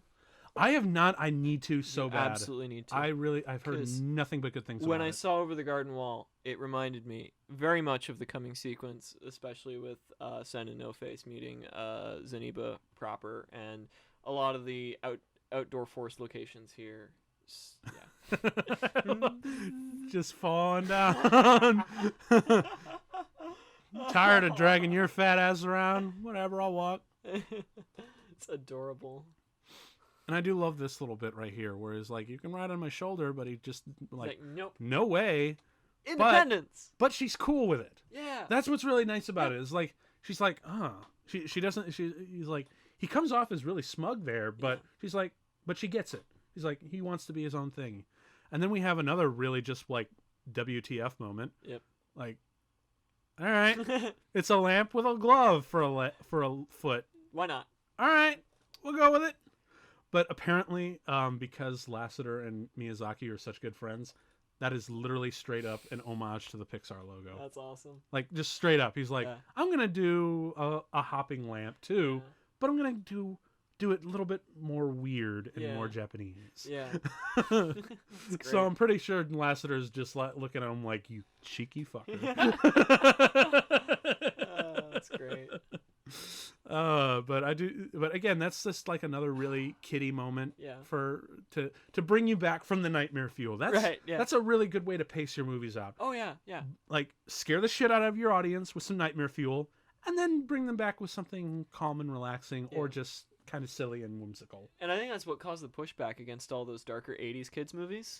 Probably because they didn't have the they didn't the have relief. They didn't have the relief. And honestly, you can get away with the no relief. That's a stylistic choice. Yeah. But is it smarter to have the relief? Absolutely. Yeah. You don't have to have it all the time, and you can have it in varying degrees and whatnot. But also, it wouldn't work in a movie like Gremlins, for example. No. That's a straight up horror movie. Right. You need to have the tension throughout. Right. So yeah, Granny's place is really nice. I wouldn't mind spending. I wouldn't mind spending a weekend with Zeniba. Oh yeah. Just make some tea, some cookies, chill out, enjoy the sunset, have some nice conversation, maybe do some knitting. Yeah. I'll take that. Yeah. That sounds like a really nice way. Out in the middle of the country? Oh God, yes. Yeah. God, this just reminded me how much you would really enjoy Over the Garden Wall. We might have to do a contract episode on that after I watch it. It is about 2 hours long, so. Right on, man. Yeah. Right on. Well, I don't mind. Honestly, I'm like one of those people who don't mind really long movies. Yeah. Like, some of my all-time favorite movies are over 3 hours. So hell, just give me a 4-hour movie. Why not? I don't care. Just give me an intermission though. Well, yeah. If your movie is like, I'll watch your movie if it's 3 hours and 20 minutes long. I'll watch it all the way through. Fine. Mm-hmm. But if it's over 3.5 hours long, like at all, you better give me an intermission. I know, right? I'll even sit through your 5-hour movie if I can get a break. Yeah. That's fine. Yeah. That's totally cool. But this movie's only 2 hours because regular movie. Right. And then this is so adorable. It is. It just kind of makes you want like a little pet hamster. I know, right? It's just a shame they're terrible pets. Yes, that's from what I hear they are. Get rats instead. Rats I hear are wonderful pets. They are wonderful pets. One of my good colleagues, his daughter has a couple pet rats, and they're You do wonderful. have to be prepared for a short lifespan, though. Yeah. What is it, like 2 years? Yeah. Mm-hmm. It's short. Oh well. It's still kind of worth it because they're so good. Unless you're Ron Weasley. You got a 12-year-old rat for some reason. Oops, it was a guy all along. I think my sister-in-law had a rat that lasted like 7 years. Wow. I know, impressive. Damn, you sure it wasn't like some dude in disguise and just decided to like die and whatnot? Maybe. Who knows? Well, if the wizard world is real, I want in. She was pretty unusually smart for a rat, too. Which is saying something, because rats are already pretty smart. Keep up the good work. Run, you little rascal. Run. That's adorable. But yeah, arts and crafts with Granny, man. That's good. And then poor Chihiro here is just feeling a little... Oh, God, that's so... Look at this! Like you could you could pause the movie right there and then, and it'd just be like a beautiful little painting. In fact, you know what I would love to do? I don't know if modern Windows operating systems have support for this, but it used to be that you could put short video clips as your desktop background. If I could loop them knitting, oh, that'd be so cute. That would be wonderful. As a desktop background. Or there's another thing that Katie really got me into, which was lo-fi music. Oh yeah, and lo-fi like radio. And a lot of the time they'll just broadcast live on a constant loop, 24 hours, 365. And they'll have like anime loops. Yeah. That would be an awesome one to have. Just knitting. Just knitting to some lo-fi. Yeah. That'd be nice. That'd be really good. Oh, and we have another guest here. Who was it? Who could it be? Who could it be? Well, I know who it is, but who could it be? It's our guest right on time. It's Haku! Yay! And the music swells and everything. Yes. Wind blowing in his... You're okay! Cheek things? I don't know. What are those called? Tendrils, I guess. I don't know. There's spirit whiskers. We'll go with that. Whiskers is a good way to call them. Spirit whiskers. Spirit wisps. Yes. Spirit wisps. In absence of the actual term, which I'm sure they have an actual term. Mm-hmm. I'm pretty sure they do, which I don't remember off the top of my head. We're terribly inept. I'm sorry. Sorry, neither of us are big on Japanese culture. Maybe we should, if any of you know, if you guys are experts or know an expert around there, send them my way. We'll put them on the show. Why not? Yeah, absolutely. And then there's this one. Oh my God, it's so touching. I know. So touching. The music, everything. It's manipulative, but I don't care. I buy it. Well, yeah. I mean, shouldn't it be manipulative? Yeah, it should be. That's kind of the point, right? Well, I mean, most people would take it like if it was done just a little bit wrong. Right. It could be seen as a little over preachy or cheesy or whatnot. But you're like, we just saw a fucking hopping lamp on a glove. We will believe whatever bullshit you have, and it's it's waving goodbye. It doesn't need to do that, but it does it anyway. It's so charming. We don't care. Exactly. That's the real beauty of it. Is this movie just charms you to hell? And look, it's How to Train Your Dragon before How to Train Your Dragon, dude. Like this is where you're like, you feel like you're flying. Yeah. Oh my gosh. Yeah. And I love the little guy on his shoulder and everything. And then of course we're cutting to the river spirit and we're about to get like the revelation. Look at the scales. The scales shimmering like water. Exactly. Like, so good. Dude, Miyazaki knows his water, dude. Yeah, he does. Like, and that's, I guess, you know what? I'm pretty sure like people were watching this movie like the water is so beautiful. Can you have like a Finding Nemo kind of thing going on, and then he makes Ponyo? Yeah. So I'm pretty, because when I looked at some of the imagery, I'm like, oh my God, that's Ponyo. Yeah. Because I haven't seen Ponyo. I've only seen like trailers and TV spots. Here and there. But when I see the water and how it's moving, I'm like, I constantly think back to that movie, even though I've never seen it, which is just how freaking distinct and popular it is. And even like the way that his hairs move, it looks like seaweed. Yeah, it's perfect. Yes. Just perfect. And then Revelation, man. Revelation. The scales. Oh, shit. Oh, it's so good. Yeah. And look, they're no longer flying. They're falling with style. Another Pixar reference. Oh my gosh, look at him. He's swimming through the air. Did you see him moving? Like, that was so wonderful. The anime eye shine is so good. Yep. Look. See, I think this is the one time where he's allowed to be cutesy. I know, right? Because they are adorable. They are totally adorable together. Yes! The little pink shoe! Yes! It's like a long lost... you know what this feels to me? Long lost brother and sister. Absolutely, yeah. That's one. Yeah. That's what I feel. Because it's not romantic. No, it is not romantic. But it feels like brother and sister. Yeah. That's the best thing. Creepy. Yeah, well, that's the other thing. It's a little young. They're a little young to have the romantic sort of thing going. But if you were to tell me this is brother and sister, I'll buy it. I would 100%. Totally fucking buy that for 100%. Sure. All right, so now we're headed into the very final climax where Sen and Haku have to make one last challenge. Like again, so like we were talking about, like there were a lot of trials. This is like the final trial that I always felt like is like where she has to gain her bullshit detector. Yeah. Yeah. So we have the baby returned and everything, and so we have. But of course, Baba just can't leave enough alone. So gotta have to return the parents, but she has to give him one more challenge, even though the entire place is like, fuck you. Yeah. Like, dude, seriously. Hasn't she been through enough? I mean, even the baby's like, come on. Right? Like, we had an awesome time. Yeah. We went to Granny's, we did some knitting, I got to run around, I got to see the sights, I got to go on a magic train. I've had a time of my life. Yeah. And you're telling me you're not gonna give her parents back? Come on. Yeah.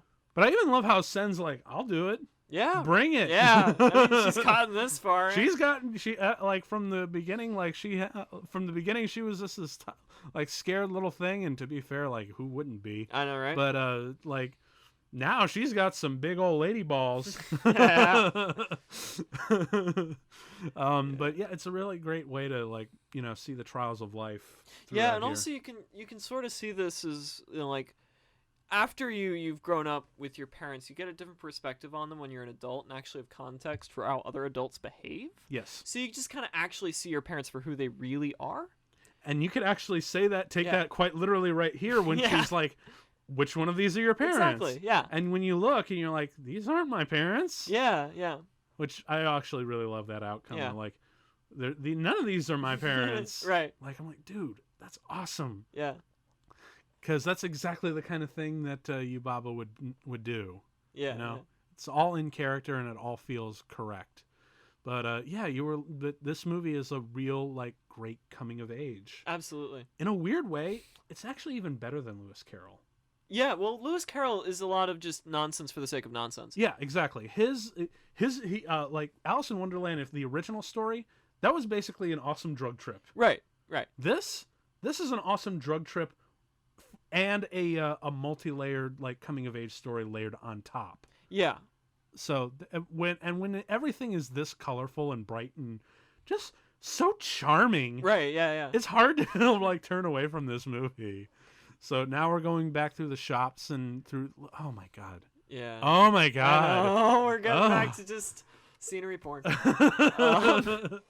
And again, anytime I see like an open country, man, and like clear skies and the wind's taking me, I always think of these movies.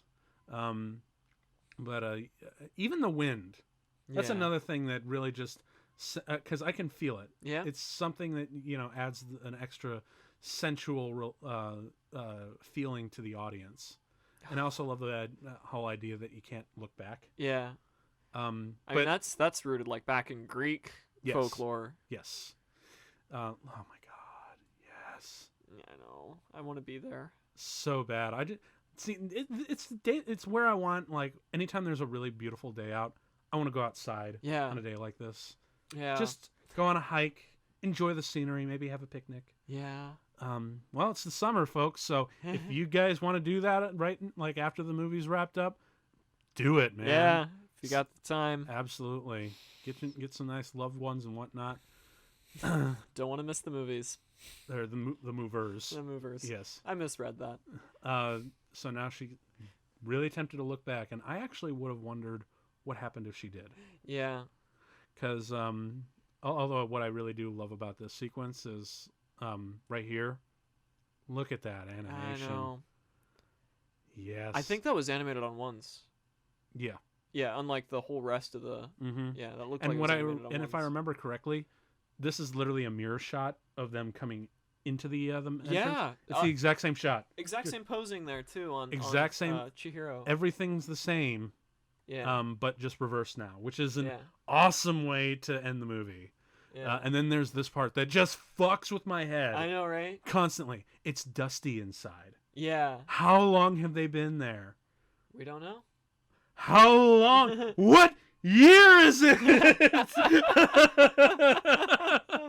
God, can you fucking imagine them coming out of the woods and, like, all of Japan is just, like, burning and in ruins and whatnot. We assume it's the future. Who knows? Or maybe it's the past. Maybe it's the past. Notice it is a lot greener or more overgrown. Yes. Like humanity hasn't been here yet. Yes. So, who knows? Maybe they went to the past. Maybe they went to the future. Who knows? Although this, I love. It's a bit scary for a new school. Yeah. I think I can handle it. I know, right? I love that. Perfect final. Great moment. And then it ends with a beautiful fucking choir. Yeah. Like, every time this movie's over, I always kind of just like tear up a little bit. And it's just showing some backgrounds from the movie. Yes. That's all you need, just a couple backgrounds. Just to enjoy where you've been, you know? And they're backgrounds that are grounded, at least these first few. I don't remember if they go into fantastical stuff later, but they're the grounded ones, the real ones. Yeah, where it's just a bunch of series of paintings. Yeah. And absolutely gorgeous paintings. Yeah, see if they're all just paintings. Yeah. But actually, I wouldn't mind if they were just like shots where you can see the wind move. That would be or cool. like, you know, like a flutter, like the wave of flutters that you see across grand sweeping fields that you're normally associate with that sort of thing. But yeah, I never want to leave. I know. I never want to leave. I just want to start the movie all over again and watch it. Yeah. But yeah, so final thoughts. This movie still moves you. Yeah, it's still amazing. Absolutely. Mm-hmm. It's one of the greatest pieces of animation in history. And the great thing is, this movie is totally timeless. Absolutely. You could pop this in. Actually, you could have popped this in back in the 80s. Oh, yeah. And it just would have been as prevalent. Yeah. I mean, the car would have looked a little weird to, I think, people in the 80s, but probably not even that much. Probably not too much, because, I mean, it wasn't too far from, like, Japanese cars at the time. Yeah. But you could pop this in 100 years from now. Oh, yeah. It'll be perfect. Oh, yeah. It will still be, like, just as resonant from here on. Yeah. And that's one of the great things about Miyazaki, too, is not just, like, his stories are generational. Absolutely. They will be ones that you can share with generations from here on out till the end of time. Till long after he's dead. Yeah. Long after he's dead, these movies will be watched, studied, and enjoyed by literally families of all ages. Absolutely. Like, I could sit my grandmother down and be like, this is so wonderful. Oh, yeah. Or even till, like, you know, say, best friend has a kid and they're just starting to grow up and they're like maybe 3 years old, and when I decide while I'm babysitting them, let's pop this in and go on an adventure. Yeah. Because it's fun. It is. It is a really fun time. So, but yeah, man. So you've been here. I mean, that's how it's always going to be. It's just going to be a wonderful time at the movies anytime Miyazaki comes to town. Oh yeah. One of these days, I want to go see this on the theater. Although, actually, if you could see any Miyazaki movie in the theater, what would you see?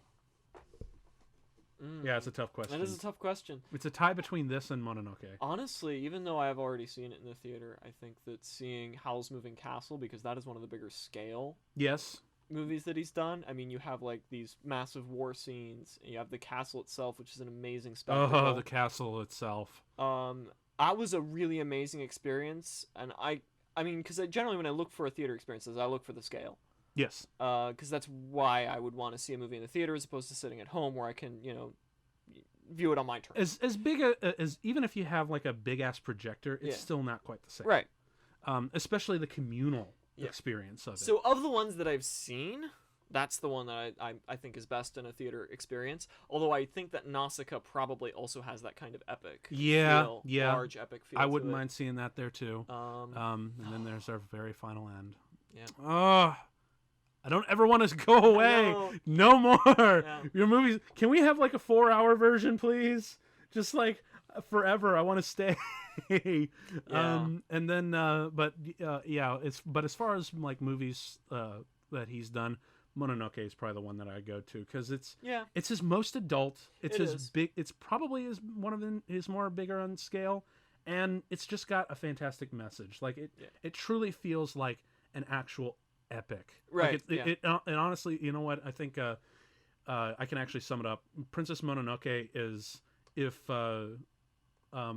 Akira Kurosawa did Avatar. Right. Yeah. James Cameron Avatar and did an anime version. Right. Yeah. That's what it is. I mean, a lot of those shots felt Kurosawa. With the forest spirit, you have some really truly epic scale shots. Yes. the Forest Spirit is just great design. Oh as well. My God, it's so gorgeous. We'll have to do Princess Mononoke sometime, because I know I have a friend of mine whose all-time favorite film is Princess Mononoke. Yeah. So sometime later on, but for next episode, Mike won't be here. I've got another guest friend of mine filling in the shoes for my other permanent co-host, Hannah. We're going to be doing Akira from 1988. Yeah, big one, because after all, this is the year of our Lord, 2019, and that movie takes place in the year 2019. Neo Tokyo is about to explode. Well, the more I look at the newsreels nowadays, I feel like that just might happen. And wherever it is, I just hope I'm close and I die instantly. Although, actually, it'd be still kind of cool if like a super being emerged in this. Akira kind of is their version of Dr. Manhattan, isn't he? I suppose. In a weird way. Yeah. Although Dr. Manhattan you couldn't dissect. No, that wouldn't go over well. No, you'd probably blow up or get cancer or something. Well, Dr. Manhattan probably never actually gave anyone cancer. Yeah, but he could. He could. That's kind of the point. Also, let's be honest. Like, wouldn't that be like the most hilarious superpower? You can just give them cancer. Just like slap them in the face. Okay, great. You're dead in 6 to 8 months, depending on how well you go for treatment. Well, guys, I got to make some phone calls. I would actually. Can we have that? Cancer Man.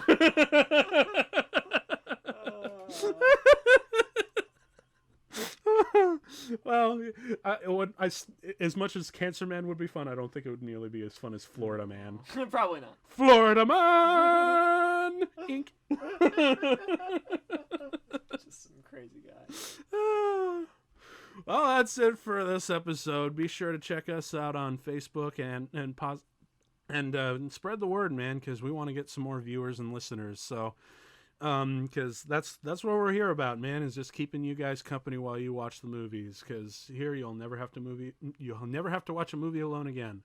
So I've been your host, Tim Lifeit, and this has been Mike Wasser. Yep. Say bye to everybody. Goodbye, everyone. Oh, very nice, very sexy, and we will bid you a good night.